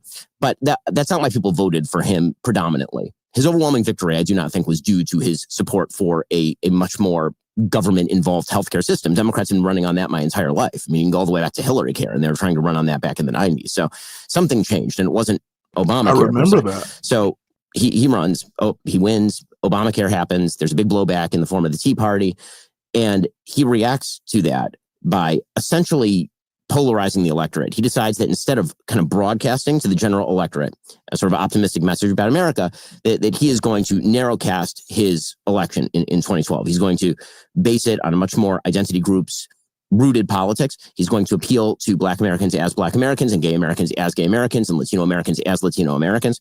And there are a lot of articles coming out at this time about essentially demographics is destiny, and there's going to be a new minority-majority coalition in the United States. And Mitt Romney, who is the most milquetoast and probably, I'd say, personally clean candidate in my lifetime, he is characterized as a person who forcibly cuts the hair of gay kids and straps dogs to the top of his car, and he might put y'all back in chains, as Joe Biden said during the campaign. And Mitt Romney loses. And I think that the parties take away from that precisely the wrong messages. They take away the same message, but then they manifest it differently. The message taken away by the Democratic Party is we have an unbeatable coalition, this new coalition that Barack Obama has forged in 2012, in which he lost votes from 2008, but he still maintained a very solid majority. This is the way forward. Right? We will never lose again because we will be able to cobble together a majority-minority coalition, some college-educated white people, particularly female, and we're never going to lose again. And Republicans took away exactly the same message, which was no matter how milquetoast we run, no matter how clean the candidate, we're going to get ripped up and down and we're going to lose. We're just demographically losing the argument. And so what Republicans came away with was we're just going to throw whatever against the wall. The big problem here is that Mitt Romney was simply too nice a guy. We need to run the biggest pulsating middle finger that we can. That pulsating middle finger is Donald Trump. And so we're going to run him in 2016. And Democrats took away from this that it basically didn't kind of matter who's at the top. Well, see, the problem isn't Donald Trump is not a pulsating middle finger. He's a throbbing dick. So apparently Shapiro didn't pass his high school biology class. For the ticket, you could put in Hillary Clinton and she could just inherit the Barack Obama coalition because that was the new Democratic coalition. And then this feels to me, without going too deep into it, this feels to me like a more narrow argument of political strategy. I don't even totally disagree with it. I do think that the Democrats' embrace of a demographic triumphalism was pretty disastrous. And I would obviously, predictably, put more weight on what the right is doing. But I think I'm pushing you a little bit into something more fundamental here. No, but I think that they're connected. This is where it becomes the fight over Western civilization. Because I would say during this period you have, when you're talking about Barack Obama with his sort of, micro-targeted polling or whatever it is, it's like you have the birther smear emergent on the right again, I think in a very potent way. So, right, Obama creates reaction as well, just by nature of who he is. Well, I don't think it's just as easy as that. I mean, for people who don't, kind of live on the right and imbibe from the media of the right during this time, the understanding on the right was that Barack Obama was a much more divisive figure than the left and the traditional media like to say that he was. And they saw him as a fundamental transformative change agent who did not see the American experiment in a positive light. And they felt, the right, and I sort of agree with this, that he was dissimulating, that he was dissembling, that when he was saying that all the sort of positive, sunny, optimistic vision of America. That what he actually meant was the Cairo speech, where America was sort of a sinner in the Middle East, and that his view of American history was much more along the lines of what he said about Henry Louis Gates or Trayvon Martin than it was along the lines of there's no white America and black America, there's just Americans. And so the reaction of the right was, okay, this is an interest group-based politics that does not particularly like the founding.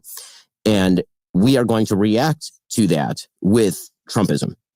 So if you understand Obama and Biden more from the left, what are the moments in those presidencies that the people on the right are radicalizing, right? That sort of differ from how differently you see them from maybe how I do? Well, I think that for President Obama, I think the left perceives the Obamacare moment as the moment that the right sort of radicalized. And I don't think that that's actually right. I think the bitter clingers comments were a big one. That was in the 2008 election. I think the Henry Louis Gates statements. Recently, Professor Henry Louis Gates Jr. was arrested at his home in Cambridge. What does that incident say to you, and what does it say about race relations in America? In which he suggested that the officer had acted stupidly and then sort of linked that with racial discrimination in the past. I think it's fair to say, number one, any of us would be pretty angry. Number two, that the Cambridge police acted stupidly in arresting somebody when there was already proof that they were in their own home. And number three, what I think we know separately. So really the main problem was that a black man basically called the cops stupid. That was really what pissed folks off. And Obama happened to be right about that. It was unnecessary. I think Obama's biggest mistake here was doing that bear summit. He should have just said, hey, they acted stupidly and just left it at that. But people like Mitch McConnell, Mitch McConnell and his ilk literally blew it up into something. I guess it is not exactly innocuous if the president of the United States calls cops stupid, but I think Obama should have just stood on what he said and told McConnell, go fuck yourself. The beer summit, that was a capitulation that Obama shouldn't have done. He should have literally said, I said what I said as chief law enforcement officer of the United States, or the chief law enforcement officer who's the attorney general reports to me. And I said what I said. Obama didn't do enough fuck yous, in my opinion. Separate and apart from this incident is that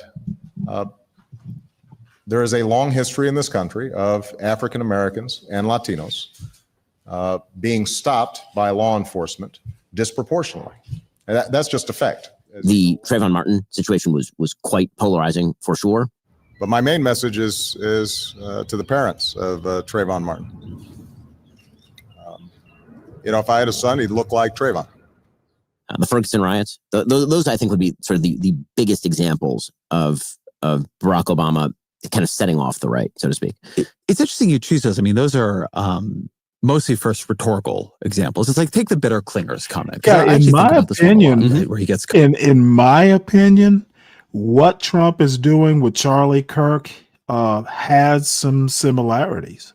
So anyway, this interview happened before Charlie Kirk, so they're not cognizant, but there are some definite similarities.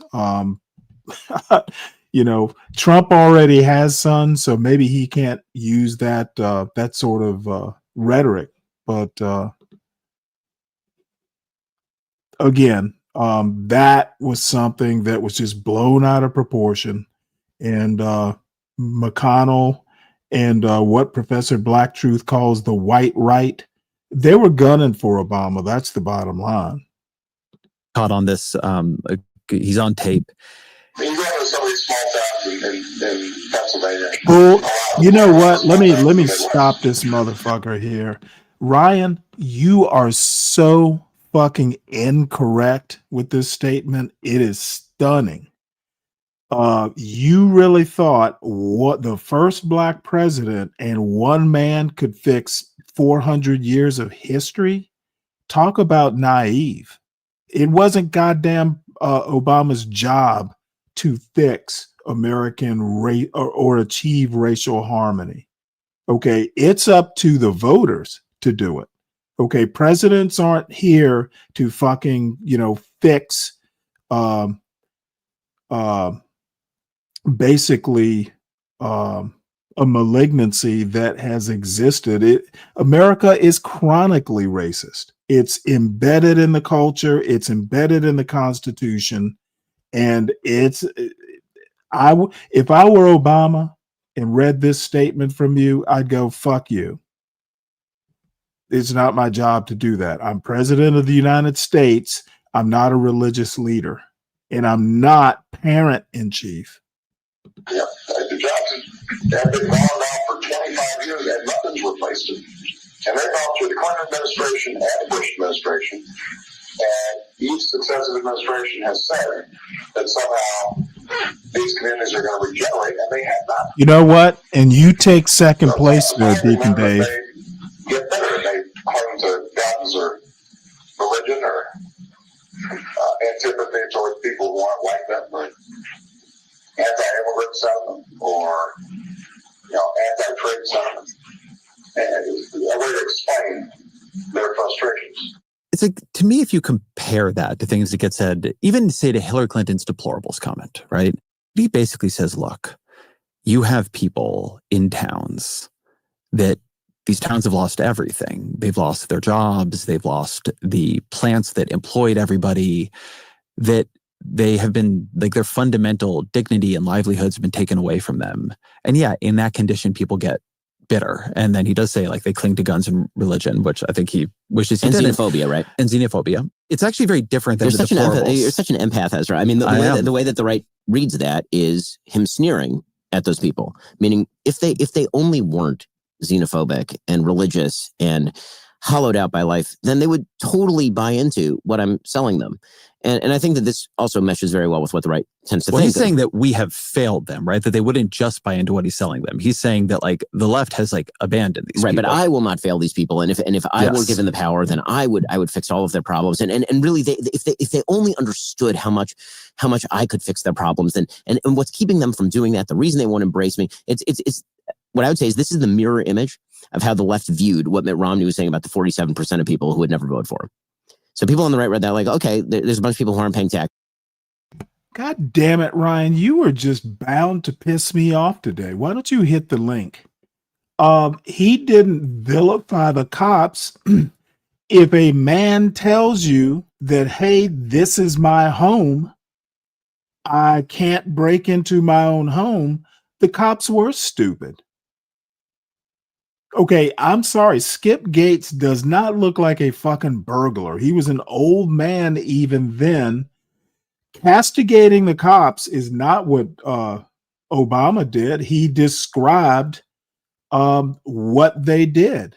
Okay, on one, you know what? You got to be yanking my chain there, Ryan. Thanks for the trolling, but it's not going to work this time, Ryan. Says they're unlikely to vote for a person who's going to lower taxes. And people on the left read that as he's sneering at people who are not paying taxes.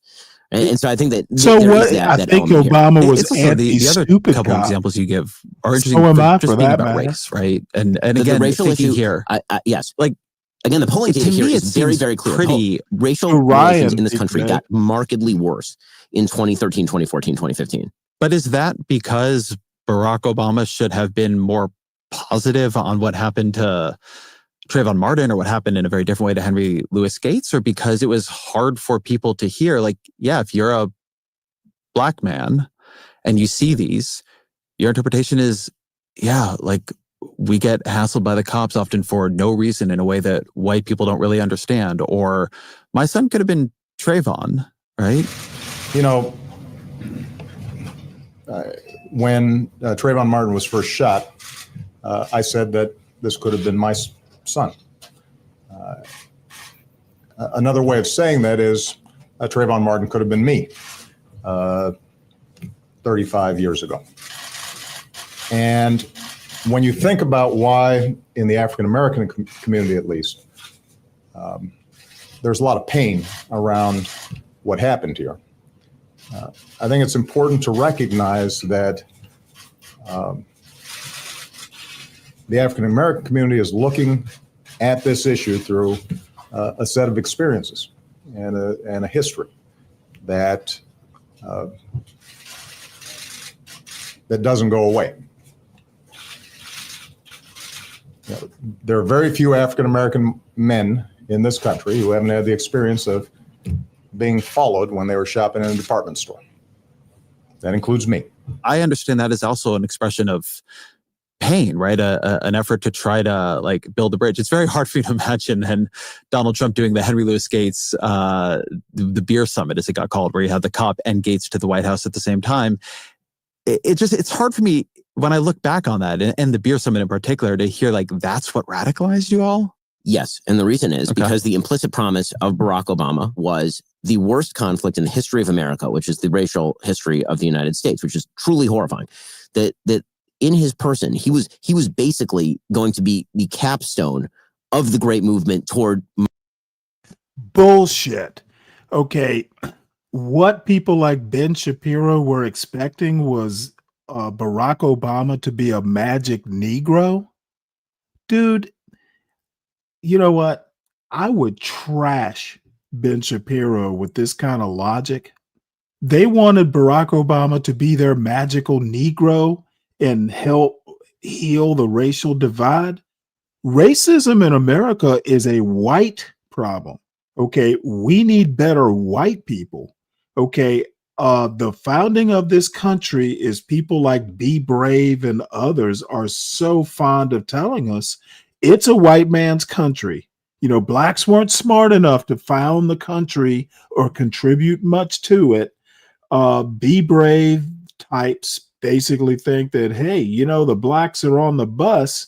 You know, yeah, we'll let them sit closer to the front, but they're still riding our bus because black people can't build buses.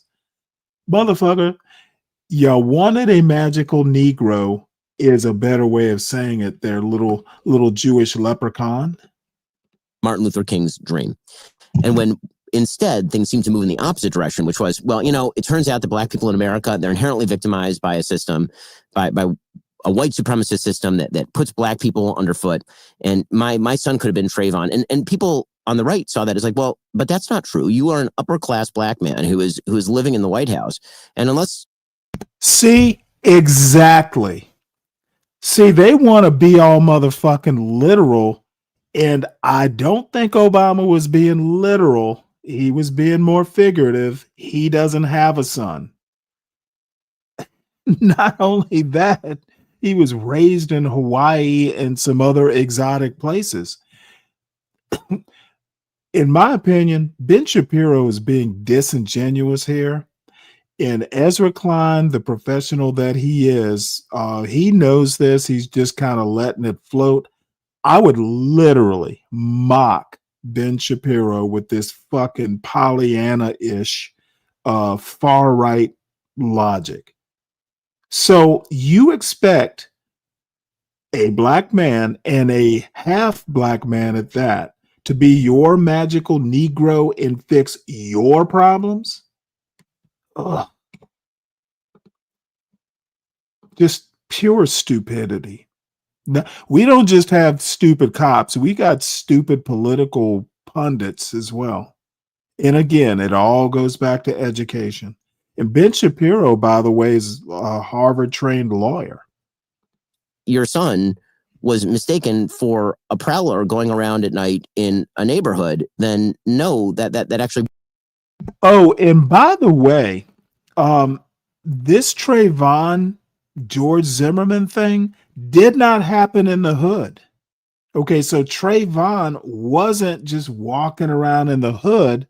The reason Zimmerman followed him is he thought Trayvon Martin didn't even belong in that neighborhood. If you'll recall, I think it was a gated community. So everything Ben Shapiro is saying right here is so disingenuous. Ezra Klein needs to be less gentle with him. He needs to reach out and slap Shapiro across that smug looking face of his. Wouldn't happen to your son. In fact, you have 2 black daughters, and that stuff has never happened to them. So the sort of Michael Brown and Ferguson, the idea that you're black and you live in the White House or you live in a nice neighborhood. That is the same anti-black bullshit that I hear almost every time someone like a John Galt or Be Brave and others get engaged. What the fuck does where I live have anything to do with anything? It's a disingenuous argument, and that's why I like shitting on people like Ben Shapiro. They think every goddamn body's stupid. When the president went out and he said that people wouldn't just make this up, right? And it turns out actually that a lot of it was made up. Right? It kind of sounds like that he wasn't casing your neighborhood. Interpretation then, right, of Obama, at least to you, was that if he is elected, we'll agree we've gotten past all this. Like, it's supposed to make us feel better. Well, and then when it didn't, like, that was understood as the betrayal of a promise. Well, I mean, again, that is how I think most Americans saw it, including black Americans. That was a widespread sentiment, not just among white Americans. But you can't, Chris. That's all that matters. That isn't in my audience, but you are, happened. And you this can was an hear argument me. That was made by legacy media so I'm a lot, good which with was that the real reason people were so exercised about Obamacare wasn't because they really cared about Obamacare. Right? It was really because there were a lot of bitter clingers out there who, were clinging to their God and their guns and their xenophobia, and they didn't really like the black president. And if a white president pushed Obamacare, then probably they probably had some problems with it, but they wouldn't have gone crazy like this. I mean, these people. I can tell you there's actually, you were saying there's evidence on this. Like there was a lot of polling on this, on how attitudes on race correlate with attitudes about Obamacare. I mean, that may be the case, but the point is that the perception by people who are not actually picking on Barack Obama because of his race, or were picking on him because of his politics, was that suddenly everything was being refracted through a racial lens. And how do you understand the birther thing? Listen to this little the way that I understand the birther thing, in terms of the public resonance of the birther thing on the right. I mean that they weren't you have a picking on Obama black because of his president, race. and there is a wildfire like theory that he's actually born in Kenya. Dinesh D'Souza does a whole movie about this, or documentary, whatever it was. To be fair to Dinesh, dude, was Donald Trump doing that whole birther thing because of Obama's policies? Oh boy, this is a disingenuous load of shit that Ben Shapiro is trying to get Ezra Klein to eat. No oats for you, motherfucker. Eat my shit. She doesn't actually claim that Obama was born in Kenya in that documentary. Donald Trump is a prime pusher of this, yes. Right? That felt. That's a combination of two things. That's a combination of two things, I think. Really, if you're going to try to intellectualize it, and again, you're intellectualizing. Well, I'm not trying to intellectualize it. What I am saying is that, like, people were not saying that Bill Clinton was not born here. They need to show his birth certificate. They need to prove his Americanness. Well, so I will say that I think that part of it was the same instinct that led people to say that Donald Trump was a Russian agent, meaning I don't understand where this person is coming from. I don't understand what their philosophy is. I don't understand why he's thinking the way he's thinking. It must be that he's not from here. Now, I have to give Ben Shapiro credit. He is real quick on his feet. Yeah, hold on one sec. Ben Shapiro is indeed very smart and very quick on his feet.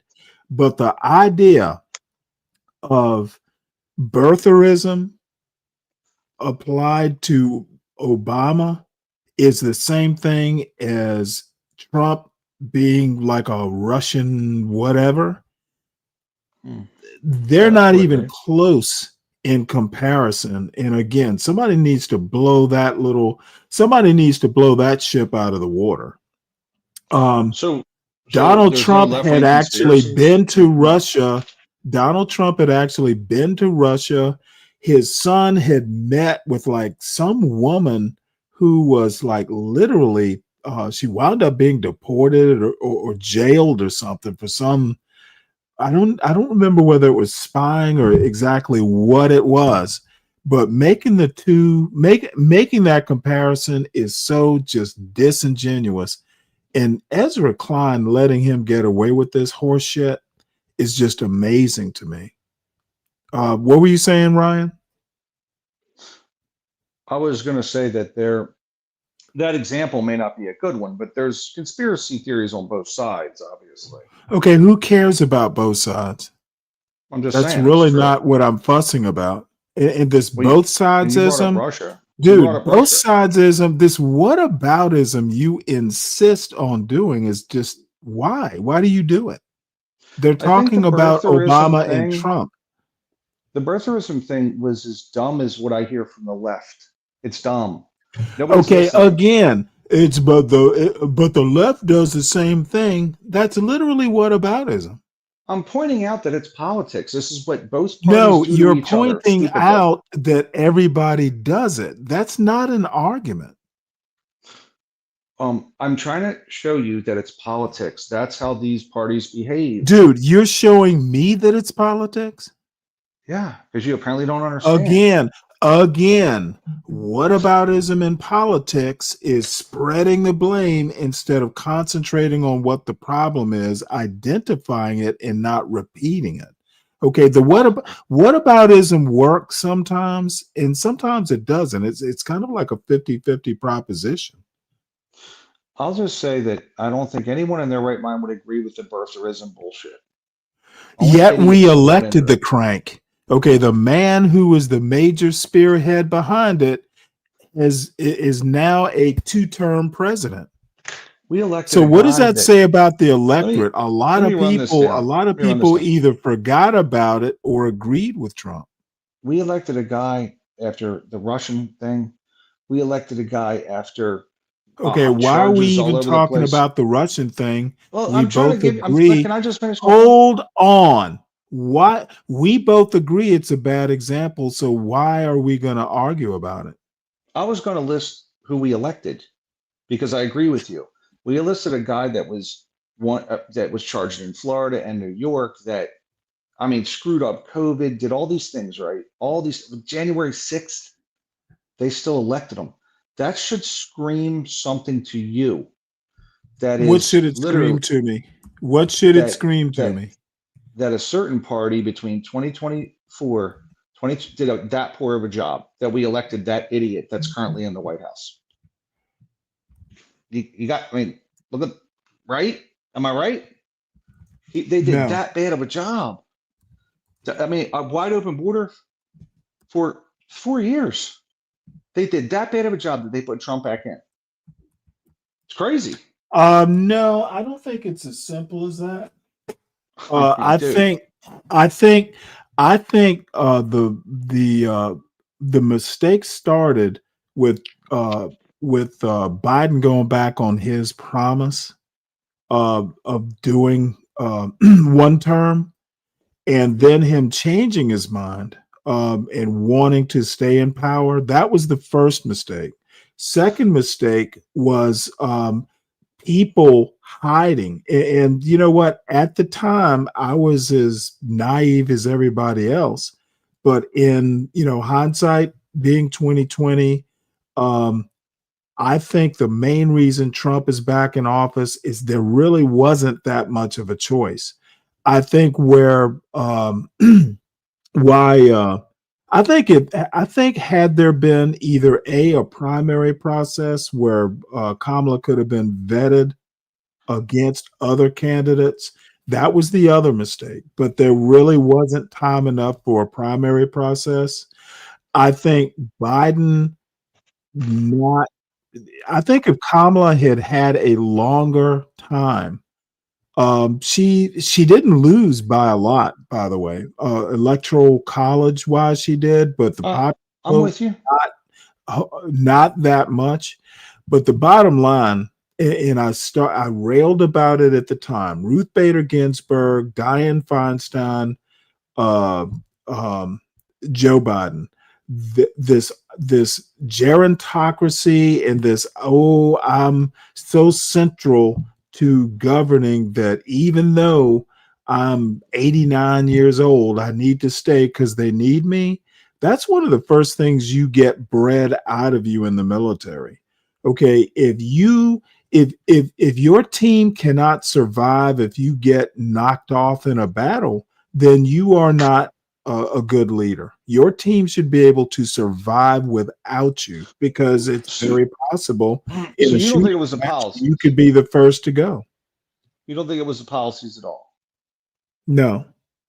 Not at all. So you think that the country's on board with the Yes. handling of the border? Now, The I country's on will board with- admit that the border policy was something that could have been controlled. That was Kamala's problem. I meant to bring that up. As borders are, she was AWOL. I mean, it was a I mean, shit she job Biden literally gave could her, not so- say, she literally couldn't speak to anything she did to stem the flow of immigrants across the border. And by the way, this crackdown on immigration is wanton, because that's the only word I can think of it. This unthinking, deport all the brutes sort of policy is going to come back to bite Trump. And we're deporting little grandmas who have done nothing wrong. We're deporting American children who are citizens. It's going to come back to bite him. I don't disagree with that. But I do think that policy-wise, there were several. I think the Democrats have certain positions that nobody agrees with. I mean, starting with the border. It doesn't matter. Their positions Trump doesn't agree with. I think we all know that Trump is incompetent at leading and managing. I've never. I mean, And Trump did not. Trump did not win by. Trump did not win by a landslide. So your point about policy, to me anyway, just doesn't ring true. I think there were some things that Trump was not inevitable. Trump, even with Joe Biden's policies, whether you agree with them or not, Trump was not inevitable. In my opinion, the Democrats gave power to Trump by their own failings of, there were a variety of problems. And Joe Biden was literally, I would pin it directly on Joe Biden as the cause of Trump being here. The campus unrest, protest upon protest. I don't care about any of that. So Nothing to that do with wasn't- my point. Don't that's care how about Nixon it. got elected, if you remember. Don't care Right. about how In Nixon got 68. elected. Because people don't want protests; they just want order. Okay, well, if you'll recall, Johnson knew that and didn't even run. At the end of the day, it's like the Democrats shoot themselves in the foot every time. I think Joe Biden had the revolver that shot the Democrats in the foot. Well, I literally blame Joe Biden for the loss. the policies and positions have become very I radical. don't agree with you on the policies and positions. There's no reason to argue about it. I think Okay. literally the policies and positions, people weren't voting on that. If there was a policy that people voted on, it was Joe Biden in that debate he did with Donald Trump in June. Joe Biden didn't even have to do that debate. He insisted that he debate early. He could have waited till the actual scheduled date. He just wanted to move it up, and he flopped. I knew the election was over after that June debate. I knew it was over. Well, everybody knew that. I was like, it's not. It's Right. just- And basically people in retrospect hid Biden's problems. And even I was fooled after that State of the Union address where he was sparring back and forth with Marjorie Taylor Greene and the Republicans. I don't know what they pumped him full of, but he was on fire. I think it was the coke in the White Unfortunately, House. if Biden had showed up in that June debate like he was in shape during the State of the Union, he would have won. No, they were giving him adrenaline. Like the first half hour, he was killing it, and then he just faded, like he needed his nap and shit. I think they're giving him adrenaline shots or something. I'm serious. Okay, well, it doesn't matter. I'm Maybe saying the coffee. Joe Biden that gave that State of the Union was not the Joe Biden that showed up in June. Whatever it was they were pumping him, they didn't pump enough. Well, Because tell if you, that had been the Joe Biden that showed up, he probably would have beaten Donald Trump. I'll tell you that. But You know, it's counterfactual. The Democrats did a month post-mortem on the election. And I think within their own party, they see multiple issues with their policy positions. Okay, And you want to keep going back to the I don't think it was policy Biden, man, decisions, and I they're going to don't. change You and I. positions Why at the don't next we election. I agree to promise. disagree on the They're going to policy? change. Because I don't on agree stuff. with you. You're I not mean, going to convince me otherwise. Stanley, why didn't they run Shapiro as the VP instead of Waltz? He was a perfect candidate. Answer that one. No idea. Mainly because I guess she was vice president, and no. You know as why? vice president. You know why? His name's Shapiro. No. That's why. Educate me. Listen, Stanley, you know why? Because his name's No, Shapiro. tell me why. If I knew, I would His name's lord it over Shapiro. you. I would lord the knowledge over you if I knew. He's a small hat. And the party now has gone I don't small. know that that's true. We have had a black president. We almost had a woman president. I think J.B. Pritzker is going to wind up being as viable in 2028 as, what's his name? Shapiro would be in 2025. I think the reason they didn't run him is because Kamala Harris was vice president.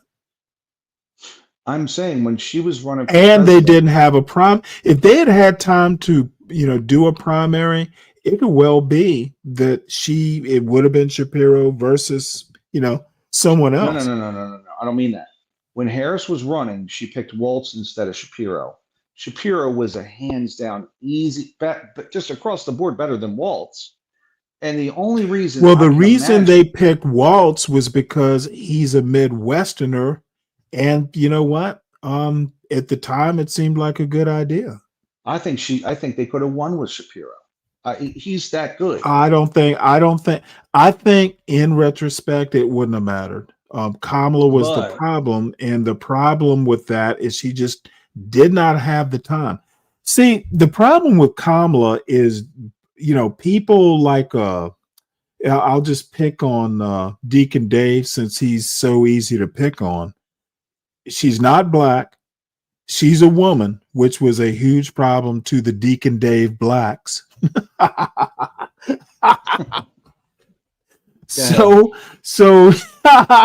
she was not going to get a bunch of black men, voting for her. At least she not might be enough. a brilliant woman, but she was the most awkward social person socially. No, I think might she be a was brilliant. fine. But she was so awkward, man. Come on. I actually think given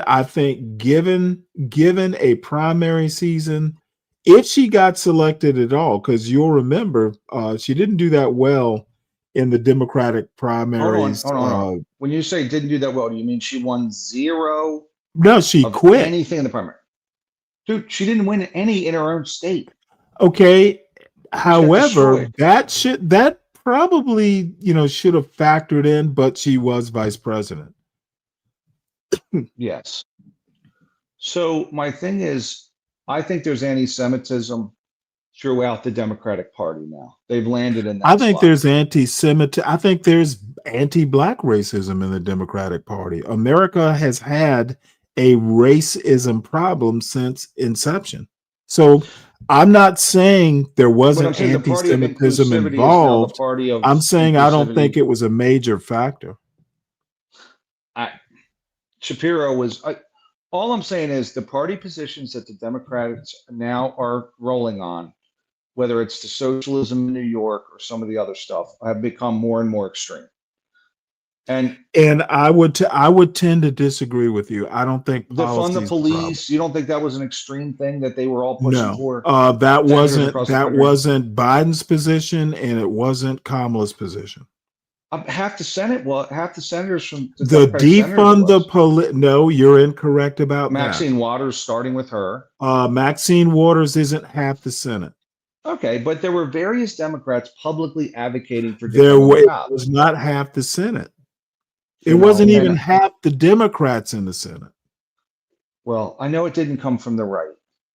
Okay, listen to what I'm saying. There was no defund the police policy that Kamala ran on. Period. I'm saying Democrats, not Kamala. I'm Biden being didn't broad. even run on it when he ran for president and got elected. He had disavowed defund the police. He Okay, absolutely did. it was a dead letter at the post office. Okay, but you don't think that played into anything? The defund the No, police and I then do crime not. is taking off at all? It might have played a factor on people who think all the left is represented by, AOC or Bernie Sanders. I literally just showed a video. Most MAGA are so stupid, they don't even understand that there's a huge difference between, say, a Kamala Harris and a Zohran Mamdani. I think most people understand that. I do not. Dummies might not, yes. Especially people in the MAGA right. They literally, all I hear Trump talk about is the radical left.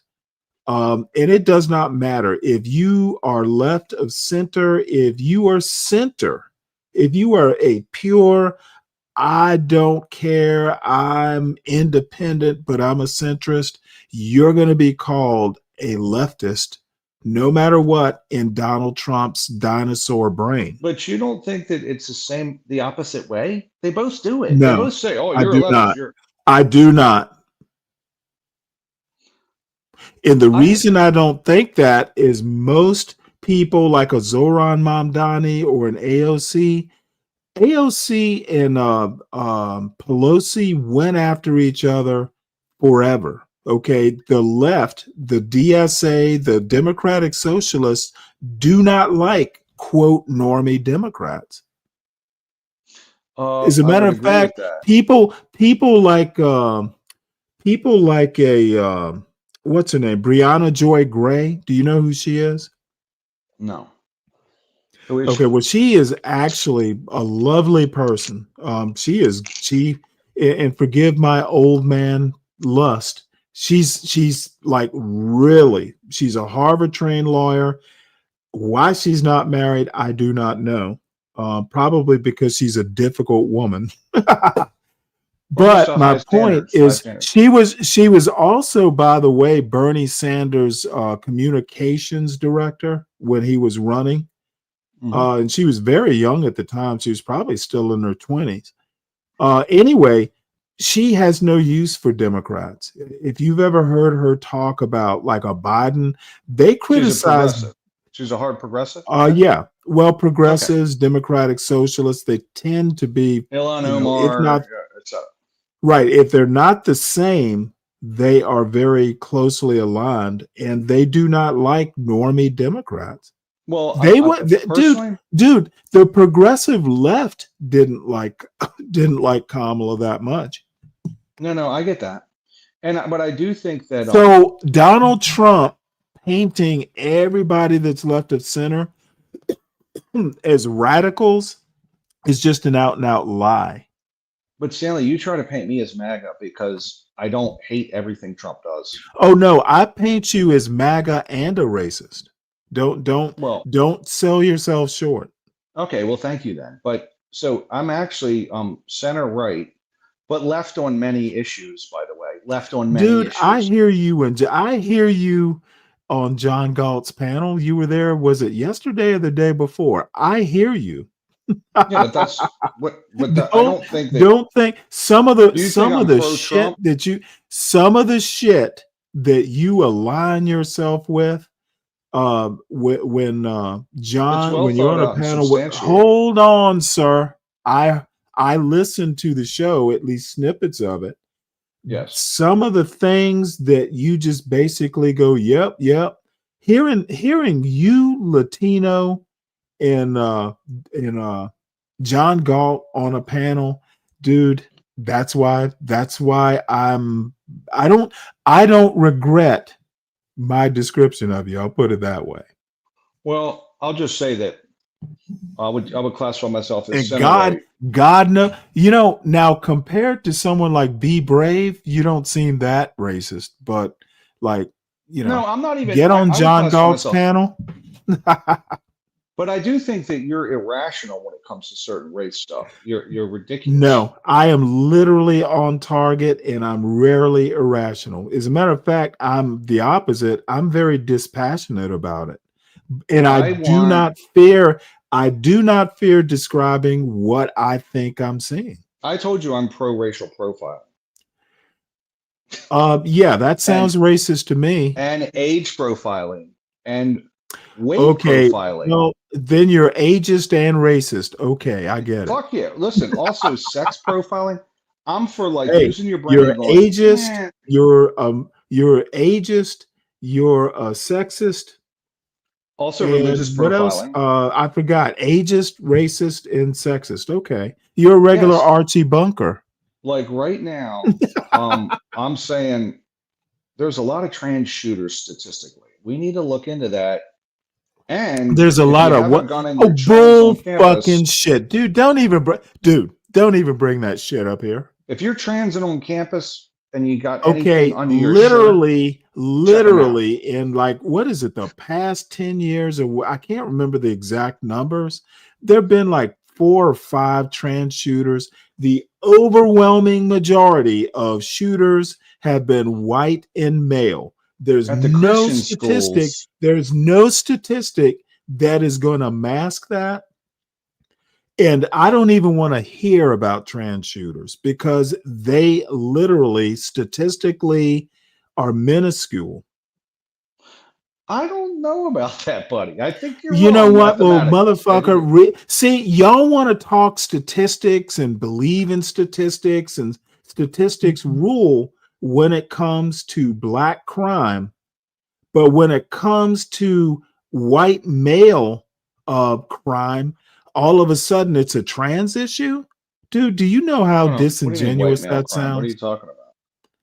What's white male have to do with trans? White males shoot up fucking schools and they have a child pornography problem. Okay, well, here's the deal. Target them for No. those I crimes. don't want to hear any deals. Target I 'em. want to hear you Profile 'em. address this. Target. Okay, so listen. Again, I'm pro profiling. So if they're white males doing that, we should look into white males. Okay, you say if? Dude, the same FBI statistics that describe crime, Then do it. Then do the it. Then I'm for breakdown that. of black crime, it's the same statistics. I It's in haven't the read the same. entire table. Okay. Okay, Ryan, in my opinion, you But are if you're being saying it's rather true- disingenuous. No. I'm Don't serious. overtalk. Don't overtalk. You have crossed my line here with this disingenuousness. Go ahead. There Go is ahead. a white male problem with PDA. There is a problem with, as a matter of fact, I read something on the show today about how a lot of gun violence is associated with domestic violence. And white people have a huge problem with domestic violence. These white men shoot up their families if their sons don't Menendez them first. So let's profile them. We should target them. No, let's not And stop profile wasting them. public Let's resources. look at the statistics. Let's look at the statistics and concentrate on where the problems are. I don't think it should even be racialized, except the way America works, neighborhoods tend to be segregated, and it's self-segregation. That's perfectly fine. But stop people like Be Brave and John Galt concentrating on what's going on in the black community when the house is burning down. Martin Luther King was right. America tends to be a burning house, and racism in America, for instance, is a white people problem. Okay, don't expect Obama You don't to think it's a black fix people problem? white. God damn it! I don't know why you have to interrupt me.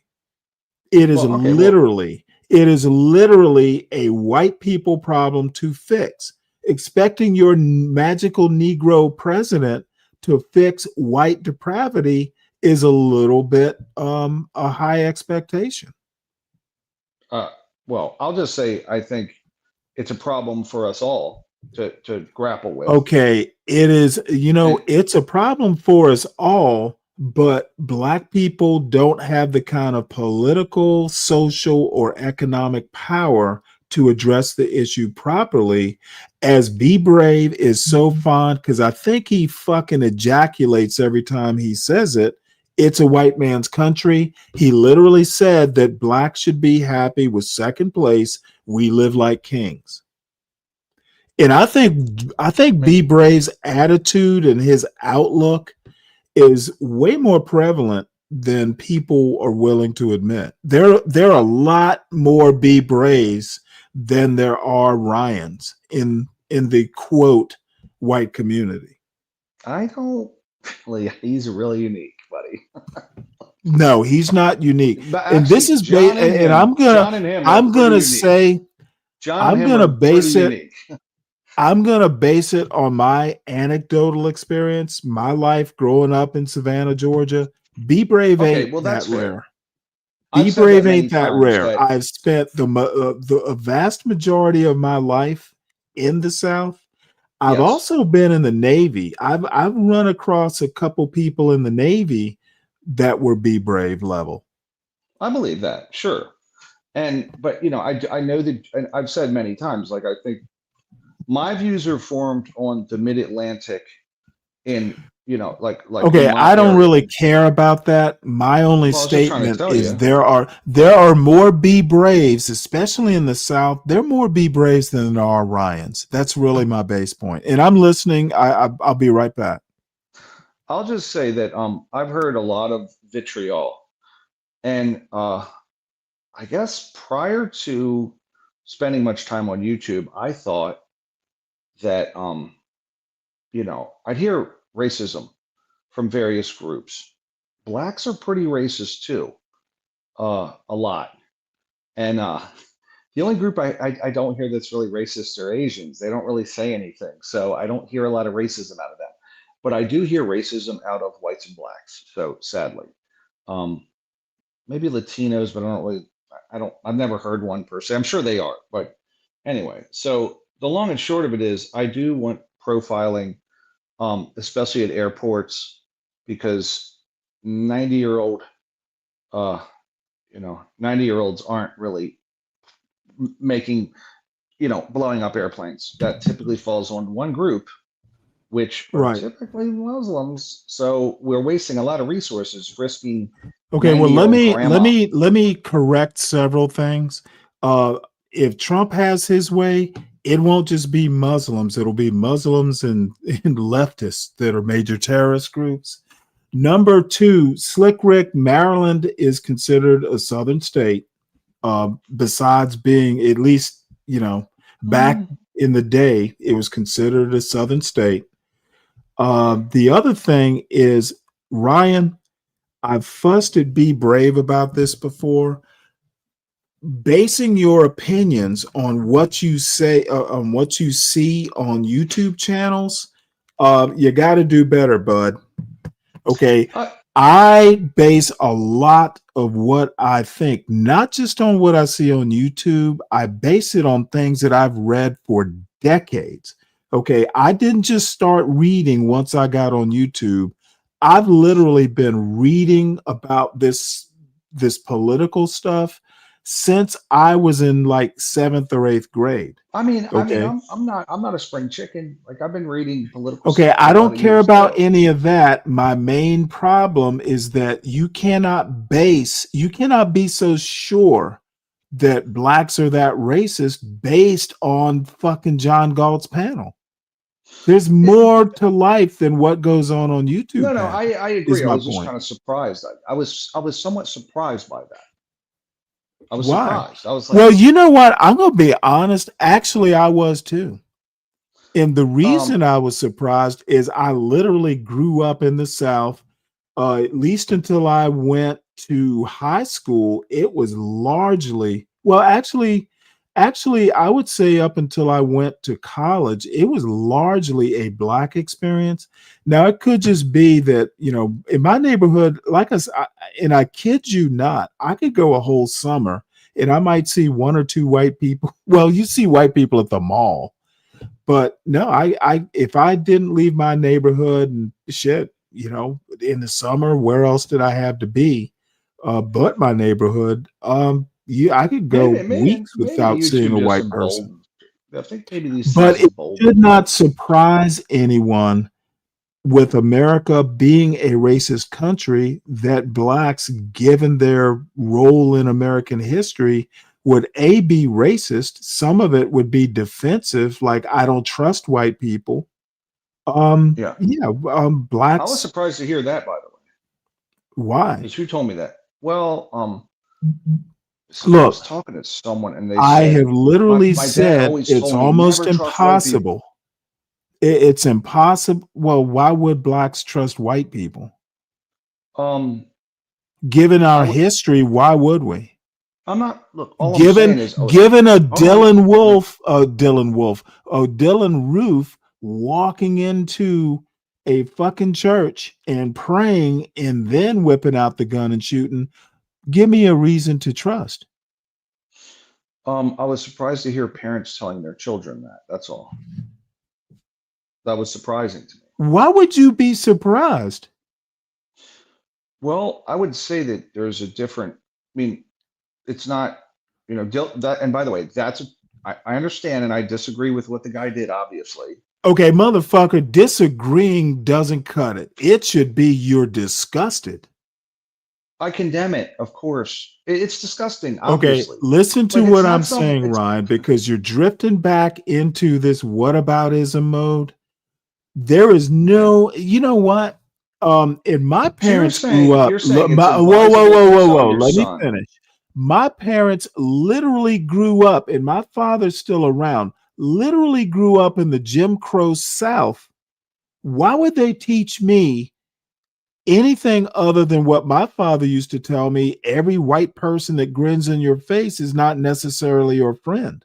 Okay, why would someone who grew up in a small town south of Savannah, Georgia, and Savannah is considered South Georgia, why the fuck would he teach me to trust white people lock, stock, and barrel?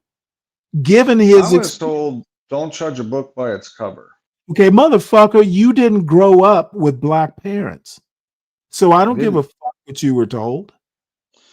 I just think we're in a new era. You did not grow up with parents who were raised in the deep Jim Crow South. Of course, their instructions to their Black son is going to be slightly different than what you grew up with. So what was your instructions to your son, who was half? You know what? I amended them accordingly. I told him the same thing. Every white person you meet is not your friend, but for that matter, neither is every Black person. Okay, so it's the same You thing. need to keep your head on a swivel. You need to keep your own counsel. And if you ever have any sort of dilemma or something, call me. I'll help you through it. That's what I told him. So basically, don't judge a book by its cover. I also told him, dude, avoid the cops as much as you can. Don't be doing shit, because the more exposure, and this isn't just Black people, it's specifically Black people, but it's not exclusive to Black people. With as dumb as cops are, which Obama rightly pointed out, you want to limit your exposure.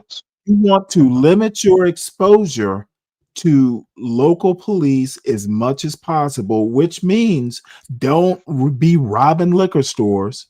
Try and do the speed limit when necessary. You're going to run into the cops. It's inevitable in a long life, but you want to limit your exposure to it. In other words, don't be doing shit that's illegal. Don't break the law. Yeah. Yeah, I which is the same thing as limiting your exposure. Yeah, and I said, if the cops pull you over, be respectful, keep your hands on the wheel, And yeah. We've covered all that. I'm Yeah, so 60. I'm familiar with that stuff. And most people in this audience are above 20. So don't worry about it. You don't need to repeat the obvious. and if the So cops show up at my house, I'm gonna my beat your big ass. point is my parents, number one, I'm older than you are by what, 5 years or more? My At least parents, 10, you know, maybe 20. one of them's not with us, but the other one is 81. They grew up in a place in the very south of South Georgia during Jim Crow. There are no similarities with your parenting and mine. It Yes, simply and isn't. yes, I totally agree, and I totally understand why your parents would tell you that. I totally get it. They grew up in a different time.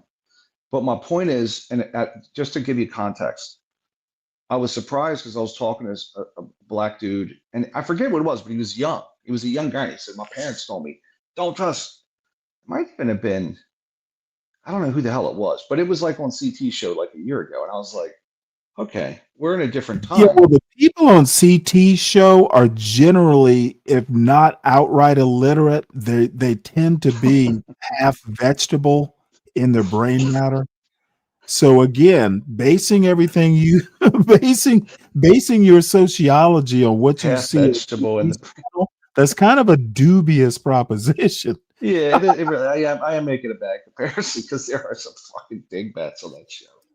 So, and I think some people just do it for effect. But look, circling back on Obama, I just want to state my position on him because we were talking about him. I think overall, he did a lot of really great things in terms of, especially globally, right? Like his foreign policy was really good as far as I'm concerned. Even with Libya, even with Crimea, all that shit, I still think he handled everything well. I do think he did squander some opportunities. What? In terms of the racial. TMKC, hold on one sec. TMKC, what are y'all hooking up or what? You miss him. Don't be encouraging all that. Who is it? I don't know. Apparently, this is news, politics, culture, and matchmaking. I see that. I see it. It says are Muslims, whites, or blacks. I think they're anything. Yeah. Anyway, I think there's a few opportunities he had that he kind of blew. But overall, I think he did an okay job. And in certain areas, I think he did an outstanding job. Just joking, kids. Foreign policy wise, I think he was great. And I think he really did care about the country. So, but well, I think Trump actually cares about the country. I mean, they both want the country, you know, kind of in their vision. You know, whatever they think is best for the country. That part is never in doubt. I think Trump is literally un-American in his outlook. America's never been one, for better or for worse, as racist and whatever it is, for all its quote peccadillos. America does not like authoritarians. Yeah, I mean, I could argue with FDR, he was pretty damn authoritarian. I mean, okay, you know what? The motherfucker was literally having to deal with a Great Depression and then a World War. The comparison and why he needed to be authoritarian. It's not a great comparison. It does not. That argument does not hold up with someone like me. So you're wasting your breath. I won't even debate. I won't even debate him being an authoritarian. He had to be. The more I look at this political, I'm going to make an observation, if I can. The more I look at this political landscape with these two parties, they literally don't have any. They literally just stand in the opposite place of the other one. Back and forth on you almost literally every fucking are. Issue. You're flattening the politics. What do you mean? It's not just left and right. It's more complicated than that. No, I know there's four parties. I totally agree with you there, right? But if Trump comes out, let's say Biden comes, whoever, if one comes out and says red, the other one literally comes out and says blue, and they'll switch back and forth. Look at the damn border. Like that switched back and forth several times. I mean, now the party of Trump wants to start limiting free speech. 6 months ago, they were like, "We're the party of free speech." They just switch sides back and forth, back and forth. It's fucking crazy. Well, MAGA, in my opinion, is by nature reactionary. Yeah, but you don't think both do it? Both are doing it. No, I do not to the same degree. Okay, well, I feel like they just switch teams, but regardless of issue, they just switch back and forth. That's what I see. That's my observation. It's, you can't test it, but they just switch and switch and, oh, we're for this. 10 years later, we're against this. 10 years later, we're for this. I mean, the Democrats are very much anti-tariff. 20 years ago, they were pro-tariff. Like that was a complete handoff there, right? So no, I don't agree with that. That changed with Clinton. He was very free trade. Well, okay, especially with NAFTA and stuff like that. And then that, the Chamber of Commerce types, and somebody brought up Mitt Romney. He was literally a venture capitalist, or was he? I think he would be. What is it? Bain, the Bain Group? He was initially a trader. He was initially a stock seller, trader. Right, investor. But wasn't Bain Capital? Is that? Yeah. I mean, it was venture, but it's also. I mean, venture capitalists are private equity, right?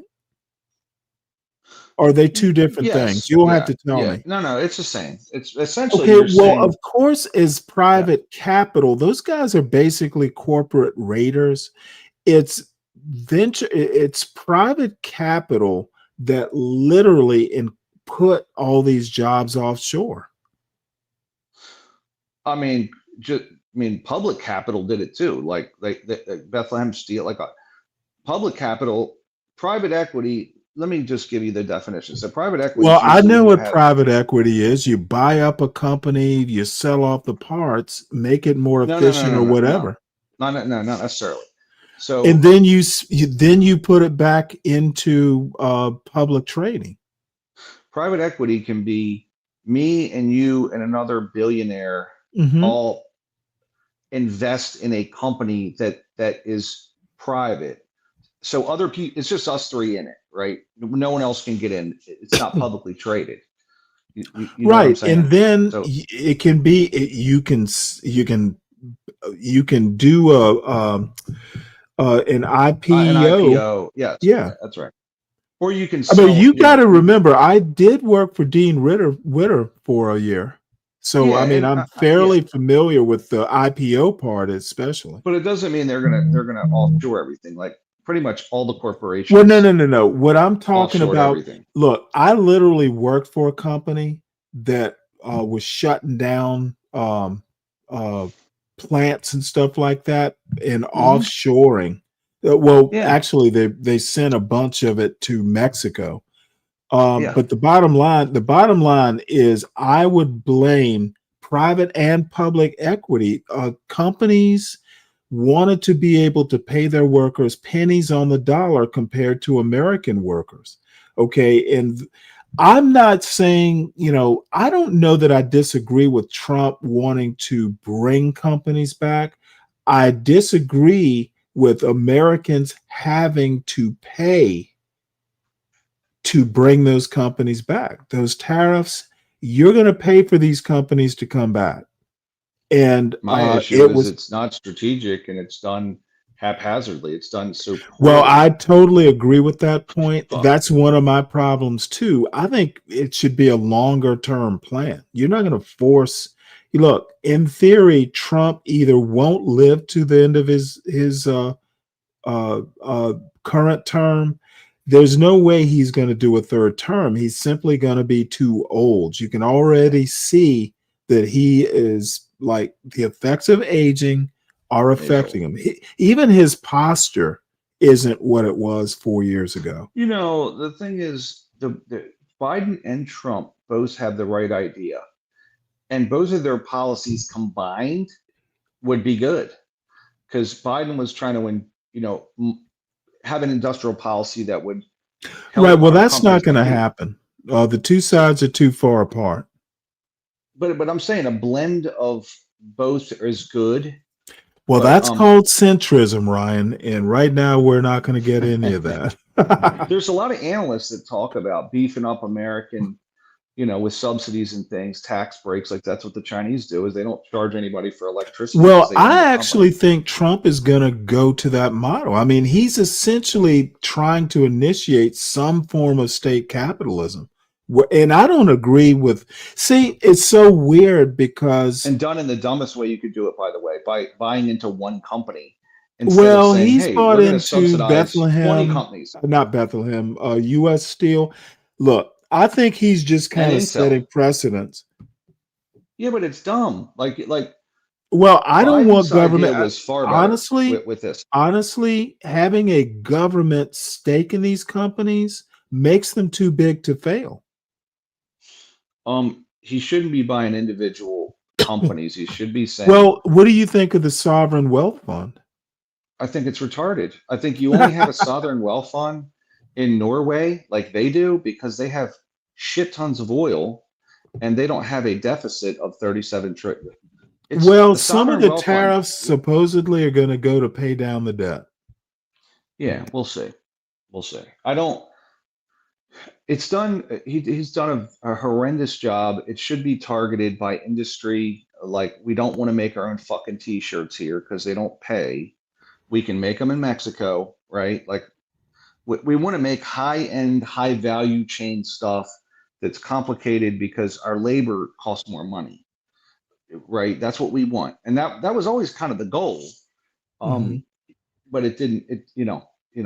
Well, the problem with American politics, and this is actually something that, I have to give it to people who want authoritarianism. Presidents basically only doing 8 years. After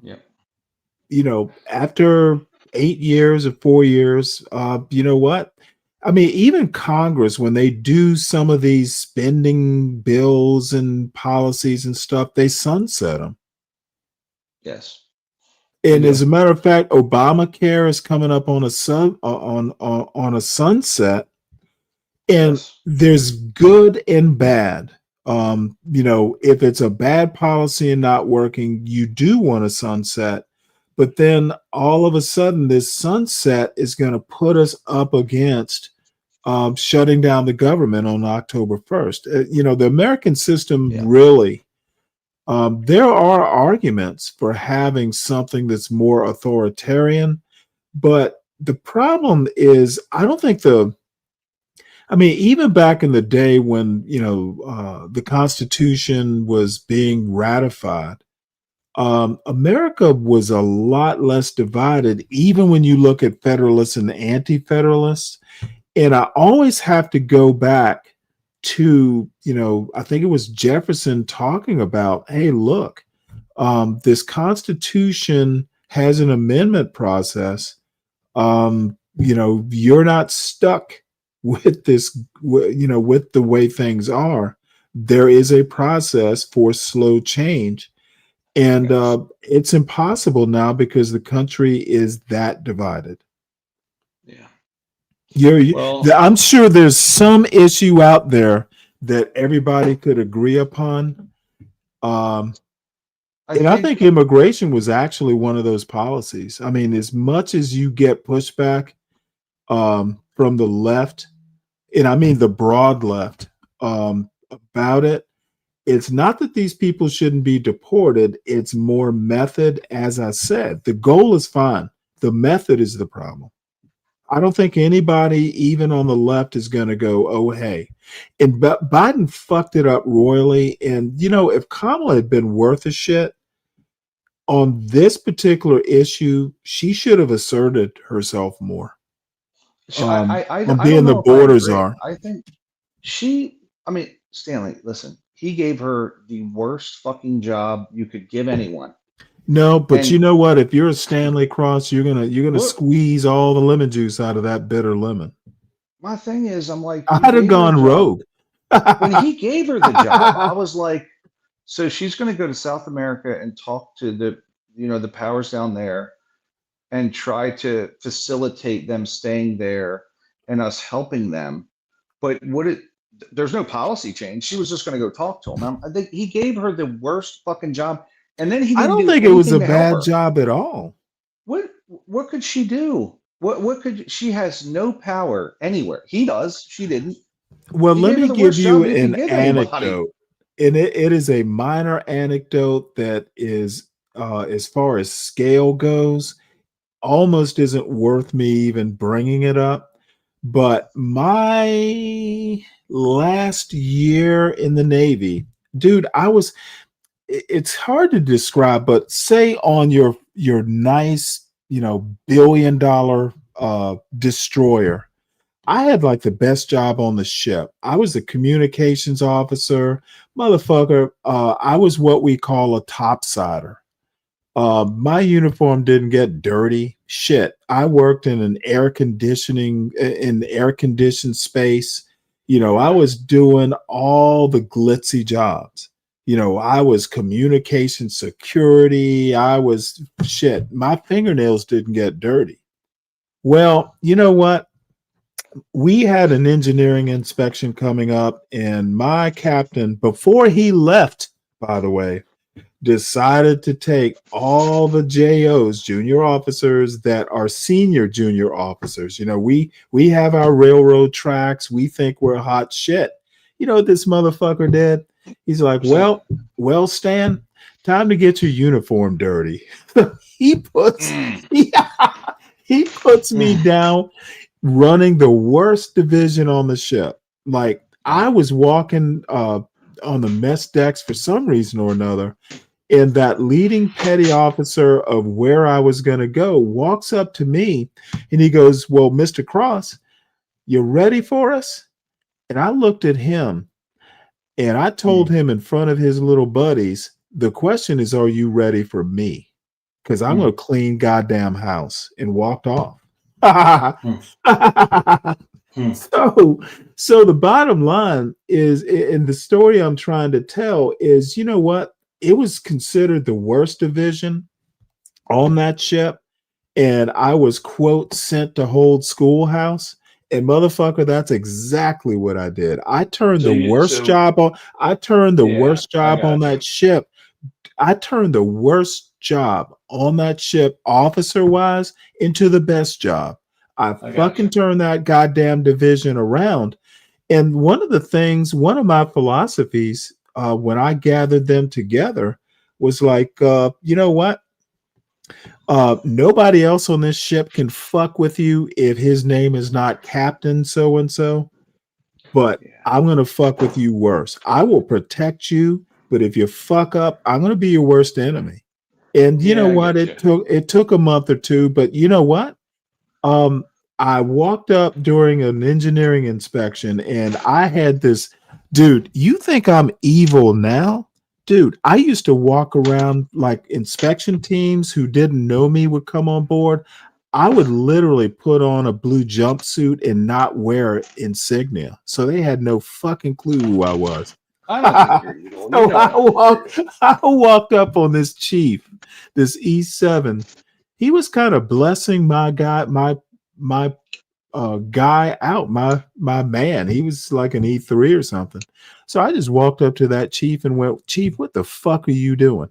So let me get this. Hold on, I fucking dress this. Let me get it straight. So what you're saying is, you took a very hard job and turned it into something, and Kamala took a hard job. She could have been a superstar.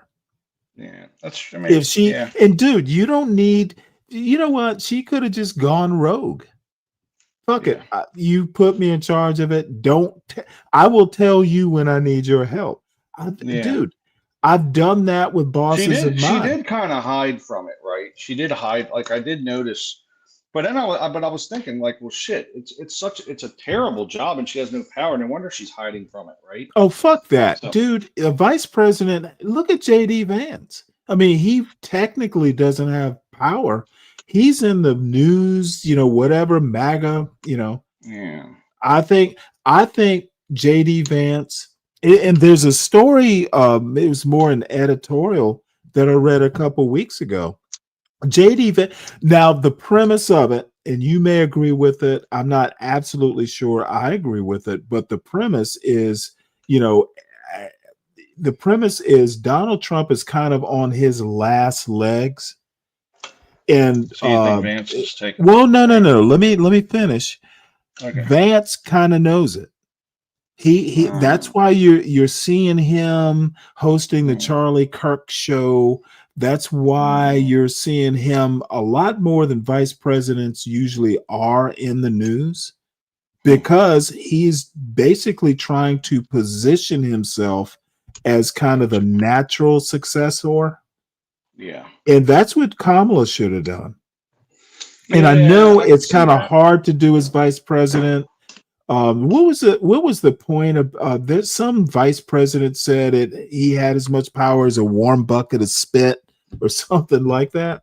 But dude, honestly, because border czar is kind of a big job. It was definitely a big job. I mean, everybody and their brother came in, right? And by the way, What's up, Riot Pump? And by the way, I'm Biden sorry, go didn't ahead. help her. Look, like she's trying to get these people to stop coming in. It's real visible. oh because they're motherfucker, showing she it on could have TV. done, dude. She literally could have been like, I'm not just vice president, I'm president junior. Dude, sometimes there are jobs you invent for yourself. Yeah. Well, I don't know. I would just have been more aggressive. She was definitely not. I knew when she got the job. I was like, I said to myself, is he trying to put her out to pasture?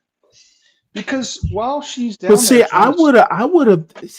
I don't know. Sometimes you gotta. And again, my experience is small potatoes compared, but sometimes you can take that, oh shit, I thought it was a bad job until it wasn't. Dude, one day, my little engineering group, these were like the bad news bears of the ship. You remember the bad news bears? yeah, sure, absolutely. Absolutely. Well, you know what, motherfucker? We did an inspection. Like everybody had to get, because they, occasionally, everybody has to put on their dress whites and the captain, comes up and does an inspection. Now, again, these are like the bad news bears of the ship. But motherfucker, I had them spit and polished, me and the chief, because I ran the division without a chief for 6 months. When I did get a chief, it helped me out a lot because I didn't have to, I could hang out in my stateroom and, bullshit with the other officers. But you know what? Captain came, he inspected my group and we were in dress uniforms. I told these motherfuckers, you best be shaved or I'll shave you myself. You know what? The captain's comments of my little bad news bears group was outstanding and walked away. I turned these motherfuckers into something. Kamala could have done the same thing. Again, much bigger job, exponentially bigger. But sometimes it's what you make of it. So I see Ryan probably got a call or something. Ryan Pump, where have you been? Good to see you there. And I wish I could have been I wish I could have been seduced by a sea siren. I was watching something last night. Yeah, well, good to see you anyway. John, what's up? Hit the link if you want. John Adams was a one-term president, and John Adams had some issues. He was not well liked, even by the Federalists. He was just kind of like a parsimonious or a, I'm trying to think of a parallel, but he was a prickly person. And smart guy, but he was kind of prickly, kind of like me probably. So anyway, let's get back to this Ben Shapiro thing. think that there was some of that in the same way that the left did I don't understand who this Trump guy is. I don't understand why he's saying what he's saying. It must be that he's a paid Russian agent. So, which similarly spread like wildfire, was not race-based, right? And then I do think that there was an element of, he has a very, eclectic background, right? When he was growing up, he grew up in Hawaii. He spent time in Pakistan. Right? He writes in Dreams from My Father about his feelings of kinship in Kenya. And then his first big sort of address as president of the United States, he goes to Cairo for the so-called apology tour. Assalamu alaikum. Where he's talking about the evils of American policy in the Middle East. The relationship between Islam and the West includes centuries of coexistence and cooperation, but also conflict and religious wars. More recently, tension has been fed by colonialism that denied rights and opportunities to many Muslims, and a Cold War in which Muslim majority countries were too often treated as proxies without regard to their own aspirations. And people go, well, this doesn't seem like super, kind of homegrown. Now, I'm saying this as somebody who never bought into the birther crap and thought that it was horseshit from the beginning. But if you're asking me like where the sentiment comes from, I think it came much more from the ideology as opposed to the race. Now, again, is there a combo between background there? Sure, can you make the argument that there was a racial component? Yeah, absolutely. Do I think that was, the sort of predominant thing that drove it?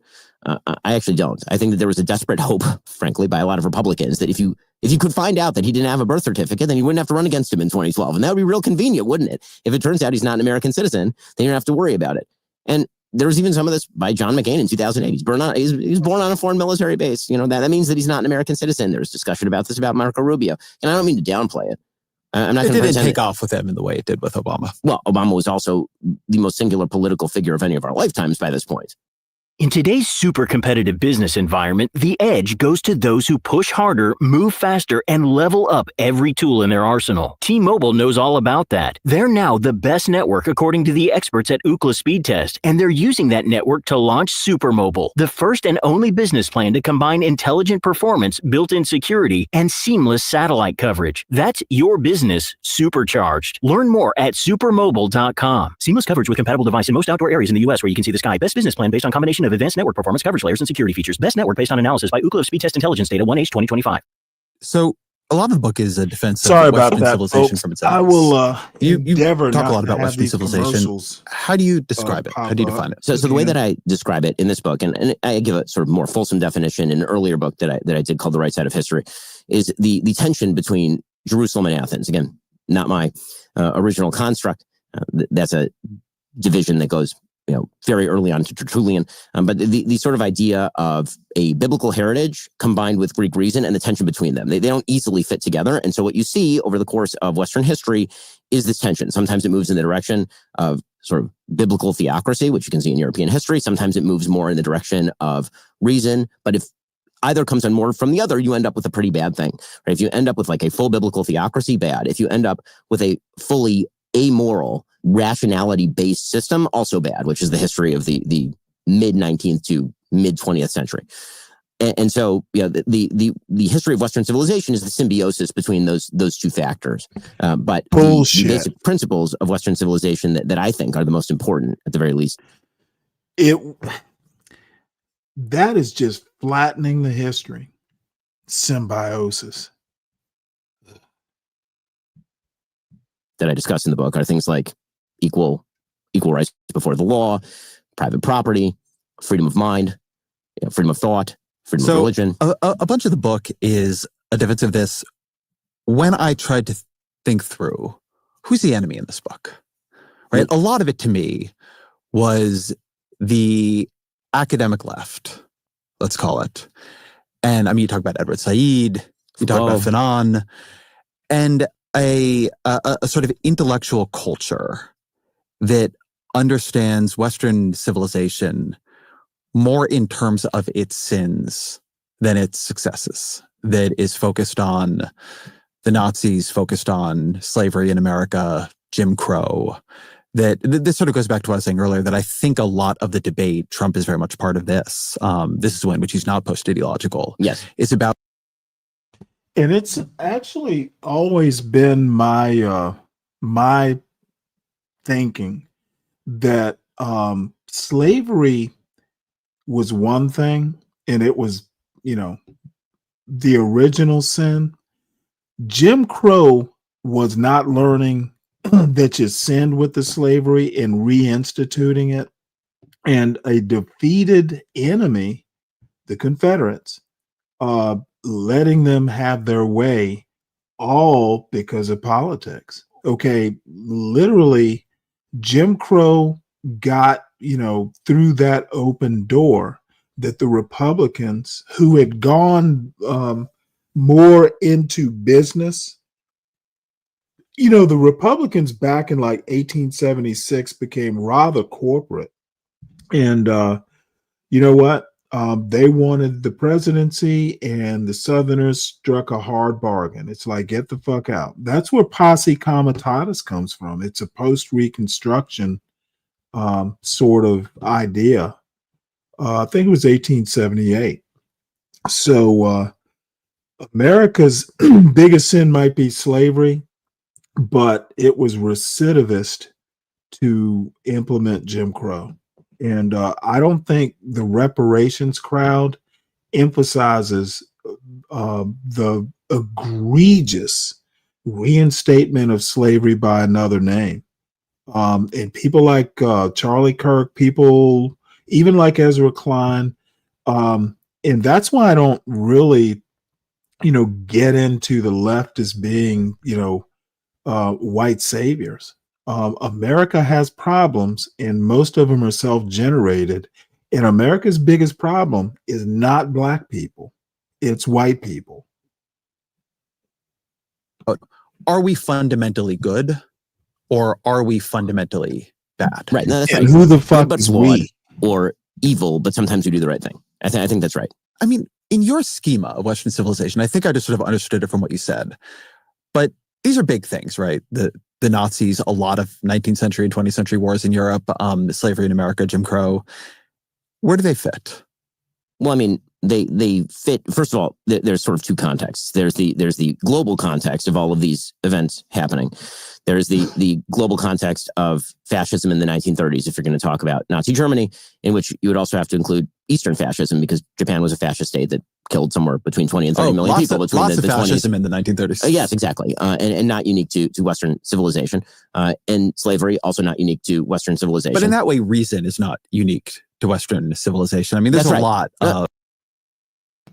And look at that obfuscation. Slavery not unique. Motherfucker, if you buy into America being exceptional, the way we did slavery was exceptional. This fucking like dancing away, everybody had slavery. That's literally whataboutism. I didn't Once say, you start doing that, I didn't say that reason is unique. I said that the tension between sort of biblical values and reason is unique to Western civilization and manifests in different historical ways. Now, you can argue that those are not contingent, that they could have arisen anywhere, but I think that's kind of a difficult argument. And you can make the argument Magna Carta could have happened anywhere, but it didn't happen just anywhere. It happened in a particular time, at a particular place, for a particular reason or set of reasons, and then it evolved in a particular direction. So, like it or not, that's how history happened. And so acknowledging that's how history happened, and so maybe that has something to do with, all the wonderful things that we see in our civilization today, I think would be a good move. That doesn't mean that we shouldn't acknowledge sins of the past by any stretch of the imagination. We absolutely should, and then we should work to fight the obliteration of attempts not to remember that sort of stuff. Is why you see, I think, a lot of, not to get into sort of contemporary politics, but you see a bizarre amount of arguing past one another on some of these issues. President Trump, when he's talking about how slavery ought to be taught at the Smithsonian, for example. Well, we want the museums to treat our country fairly. We want the museums to talk about the history of our country in a fair manner, not in a woke manner or in a racist manner, which is what many of them, not all of them, but many of them are doing. Our museums have an obligation to represent what happened in our country over the years, good and bad, but what happened over the years in an accurate way. I think that the way the left interpreted him talking about that was saying slavery shouldn't be taught at all at the Smithsonian. The way the right interpreted that was, we should talk for sure about slavery at the Smithsonian, and then we should talk about how slavery ended. We should talk about the Civil War, and we should talk about what was the rest of the globe doing about slavery at that time. It's the Smithsonian. It deals with American history. why would we be talking about the rest of the world? And the other thing is slavery happened. Let's talk about slavery, especially in the African American Museum of African American History. We're not going to talk about how great slavery was because it wasn't that great for Black people. It built an economy. It made the United States a world economic power, for sure. But one of the biggest problems is the Civil War was not about slavery until it became about slavery. And even then, it was a way to weaken the Confederacy. America ended slavery? Yeah, it took a goddamn war to do it. They've been trying for years. These forces had been basically back and forth with each other since the Constitutional Convention and especially after 1808. These people like Ben Shapiro depend on the day-to-day, folks, the electorate, not being very well educated. They depend on a patriotic education instead of a real education. A little bit of comparison would be good, because to be grateful for the things you have, you also have to look at, how things are going for everybody else at the time. You touched on this at the beginning, but what is a scavenger to you? Who are the scavengers? So the scavengers are groups, ideologies, people who are fundamentally driven by envy and therefore externalize all the problems in their life toward a system that they blame as oppressive and then seek to tear down that system wholesale without even necessarily a plan for replacing it. The thing that really matters is that the system be torn down. And in the book, I talk about sort of what personality types are most common, relying on the work of people like Eric Hoffer. I talk about, sort of why it seems to arise from upper middle class people, particularly in the West. The sort of groups that I break it down into are what I call barbarians, meaning, sort of using the traditional barbarians at the gate euphemism, the idea that there are people from outside the civilization who believe that the United States or Western civilization or Europe is predominantly responsible for all the things wrong with their civilization, and that therefore the only way to regain your innate manhood, your innate nature, is to destroy and to tear everything down. And here, obviously, you mentioned Fanon. I cite Fanon pretty richly here, but I also cite Sartre, who I think is significantly worse than Fanon. At least Fanon is justified in his opposition to colonialism in Algeria. Sartre is a true nihilist and says that essentially the West should import its own destruction as a sort of way of doing recompense for all of its sins. And then you have what I call the looters, people who believe that the systems of free markets, capitalism, private property, that these things are innately impoverishing and thus need to be abolished. And whatever it takes to abolish it, you should do. I mean, one of the characteristics of scavengers is the willingness to wink, nod, or participate in violence. The idea is that the systems are so oppressive that violence itself is justified. This is truly a scary thing that's happening in American politics, is the widespread justification for actual acts of violence that have been happening. In the book, I use the case of Luigi Mangione as a sort of example par excellence of this. And then you have what I call the lechers, people who believe that not that people ought to be able to order their lives in a wide variety of ways in terms of their sexual behavior, but believe that traditional institutions like family and church are somehow a threat to them doing this, that there's a sort of indoctrinative element to traditional family, to church, and that those need to be abolished or fought or their influence minimized in order to recenter the marginalized. And so the center basically has to be exploded. And so that explains the sort of bizarre example that we've seen of Queers for Palestine. And so why Queers for Palestine? The answer is not because, lesbian, gay, bisexual, transgender identifying people are going to be treated particularly well in a future, Hamas-ridden Gaza Strip. I think the idea is that the same civilization that is marginalizing you is marginalizing these people, and therefore you have to get together in a coalitional fashion in order to take down that civilization. I mean, you've been talking about the omnicause on the left, but there are parts of your scavenger chapters where the people you're naming are on the right. Tucker Carlson, Andrew Tate, and there are streams of the right that are grievance oriented, streams of the right that I think offer a vision, at least of masculinity specifically, that differs quite a bit. That is destructive and tears things down. Yes. I mean, talk me through that. I mean, I think that the idea, again, is that this crosses party lines. I would say that the ideology of sort of resentment-driven politics, particularly in the economic sphere, tends to be more left-leaning than right-leaning. But, when you're talking about the right, I do not mean this to be a pure right-left division. And when I criticize the sort of great conspiracy theory, as Karl Popper talked about, yes, there are people on the right who obviously are doing that. I mean, Tucker is name-checked in the book for this reason. The question that all of this bears on, the purpose of this interview, the purpose of all questions that I've ever raised about Epstein, go back to one central question, which is who runs the world? Who's making the decisions and on whose behalf? I think that Tucker engages in an extraordinary amount of conspiracy theorizing these days because he has a belief that the United States has been fundamentally corrupted in some way. And that the only way to explain that fundamental corruption is because there are shadowy forces outside of his control who are not only manipulating you, but they are engaging in a sort of tacit brainwashing, right? A sort of mental manipulation. I mean, the book is largely written against grievance politics. This idea that you see a system, you don't like the system, it must be that the system is to fault. I think that is a rather cowardly way of addressing issues. So, name some scavengers with power for me. Well, I mean, I think that by political power, I mean, I would say that Joe Biden's willingness to open the border is an element of scavengerism. The idea that America somehow bears some sort of bizarre blood guilt that requires us to keep our southern border open to just allow in millions and millions of people. I think that's driven by You think it, for Joe Biden, was driven by blood guilt? I think that for a lot of the left, that was...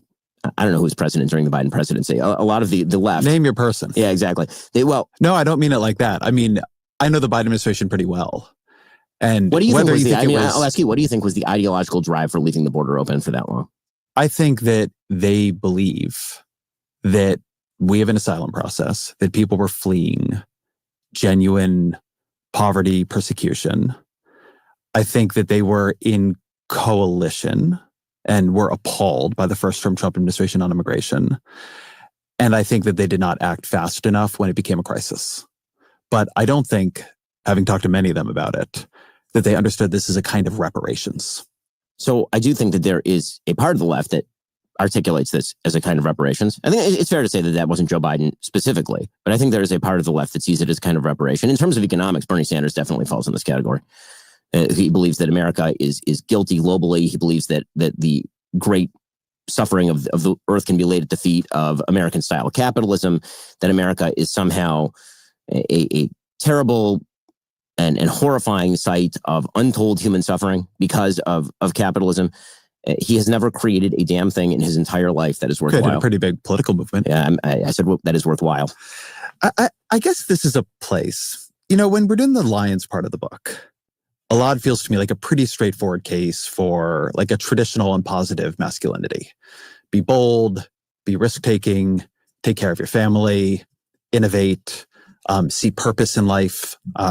There's a lot there that, if I imagine this like a male self-help book, a lot would fit, right? Mm-hmm. And I'd want my kids to read it, mm-hmm. right? I would not argue with it. When you get to the scavengers, the way you write about them, the scavenger is a looter, greedy, jealous, and violent. You say the scavenger is a lecher, rebellious, perverse, and leering.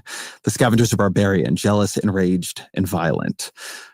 Scavengers do not wish for a better world, or at least a better world for everyone. They'd rather be equal in misery than unequal in prosperity.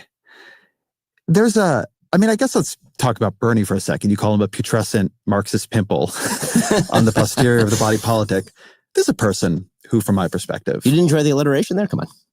This is a person who, as I see him, has really devoted his life to trying to make the situation of people in the working class or in poverty better, right? He believes that the billionaires and the millionaires have too much. And... Well, now only the billionaires, right? Once he became a millionaire, that disappeared, but sure. And that people should have healthcare. That should be a right. That kids shouldn't be in poverty. That we can redistribute more. I can understand why you disagree with him. You're a more free market guy than Bernie is. But the cut you're making here is very, very deep, right? Just people who are extractive and want to destroy, want us all to live in hell. And it's like, Well, this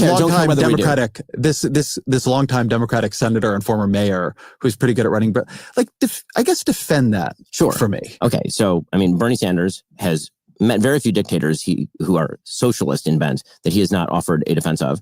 Bernie Sanders has never produced anything outside of a grievance-based political movement that suggests that... Stay where I am on what Bernie wants, right? Because what you're describing in terms of he's never produced anything outside of politics, well, okay, politicians produce politics. That's their job, right? Many politicians on the right have not started large businesses. So that doesn't cut enough people out. He has not produced job growth. He has not produced a more productive base of citizenry. He has not produced public policy that has resulted in anything of measure. He has not been a co-sponsor on a major bill his entire career. He has sat outside the political system and bitched about it for I've watched him add huge amounts of things to various bills. I mean, I covered the Affordable Care Act very closely. Are we now going to pretend that Bernie Sanders is a wildly powerful legislator? Because he was always for someone on the left. He was always a major bill his entire career. He was always somebody who is very good at working to get his amendments into bills. I don't want to try to convince you to like Bernie Sanders. What I'm trying to do is match up like the guy who got a bunch of funding for community health centers. Hold on a second. To this division you are creating in the people who just want to suck dry. Like you don't see anything of value in the way he understands, people I think you would see sympathetically as suffering, as deserving a higher minimum wage, as deserving healthcare when they can't afford it. To you, he is just an enemy of Western civilization. Yes. And the reason I say that is because, again, I think that the easy part of all politics and all of human life is to find the places where you think that life has been unfair to people, because life is sometimes unfair to people. The question is how you direct that. Has he directed that toward actually building better systems? Or has he spent his entire career yelling at people who have become wealthy? Has he maligned them as morally inferior for having developed wealth? Has he decided that there is a class of people who are the great exploiters in his moral narrative and who must be torn to the ground? Billionaires shouldn't exist. I have a question. When you cross that $999,999 mark, is that when you become evil? Like when exactly is that barrier crossed? I think you could not become evil. You could just have a high marginal tax rate. Well, but that's not the case he makes. That's not the case he makes. He makes the case that you are a moral inferior if you're a billionaire. Let me read you something J.D. Vance said to my colleague Russ Douthit in 2024. He said, the people on the left, I would say, whose politics I'm open to, I'm here as J.D. Vance, it's the Bernie bros. But generally, center-left liberals who are doing very well, center-right conservatives who are doing very well, I think that's actually you and me, have an incredible blind spot about how much their success is built on a system that is not serving people who they should be serving. Is J.D. Vance, at least this part of J.D. Vance, a scavenger? That ideology is a scavenger ideology. Yes. That is a grievance-based politics that is not rooted in reality. And it is directly at odds with the lion version of J.D. Vance, who wrote Hillbillyology. Oh, he's not been that guy for a long time. I'm aware of that. So J.D. Vance is a scavenger to you. Well, I think that's valuable for me to understand. Like how you're I think that I think that his economic philosophy, as articulated there, and again, he's given a lot of different messages to a lot of different people about economics, right? Sometimes he's a Peter Thiel innovator, and sometimes and a crypto bro innovator, and sometimes J.D. Vance is we need to ensure that Elizabeth Warren's economic plans are implemented, but from the right. And so, again, I'm not going to be inconsistent about this. If I'm condemning Bernie Sanders economics, if it comes out of the mouth of J.D. Vance, then it's the same economics. So can an economic system be unfair structurally? Well, I mean, it depends, of course, but I don't know why that would be the case with a private property system in which people own the fruits of their labors.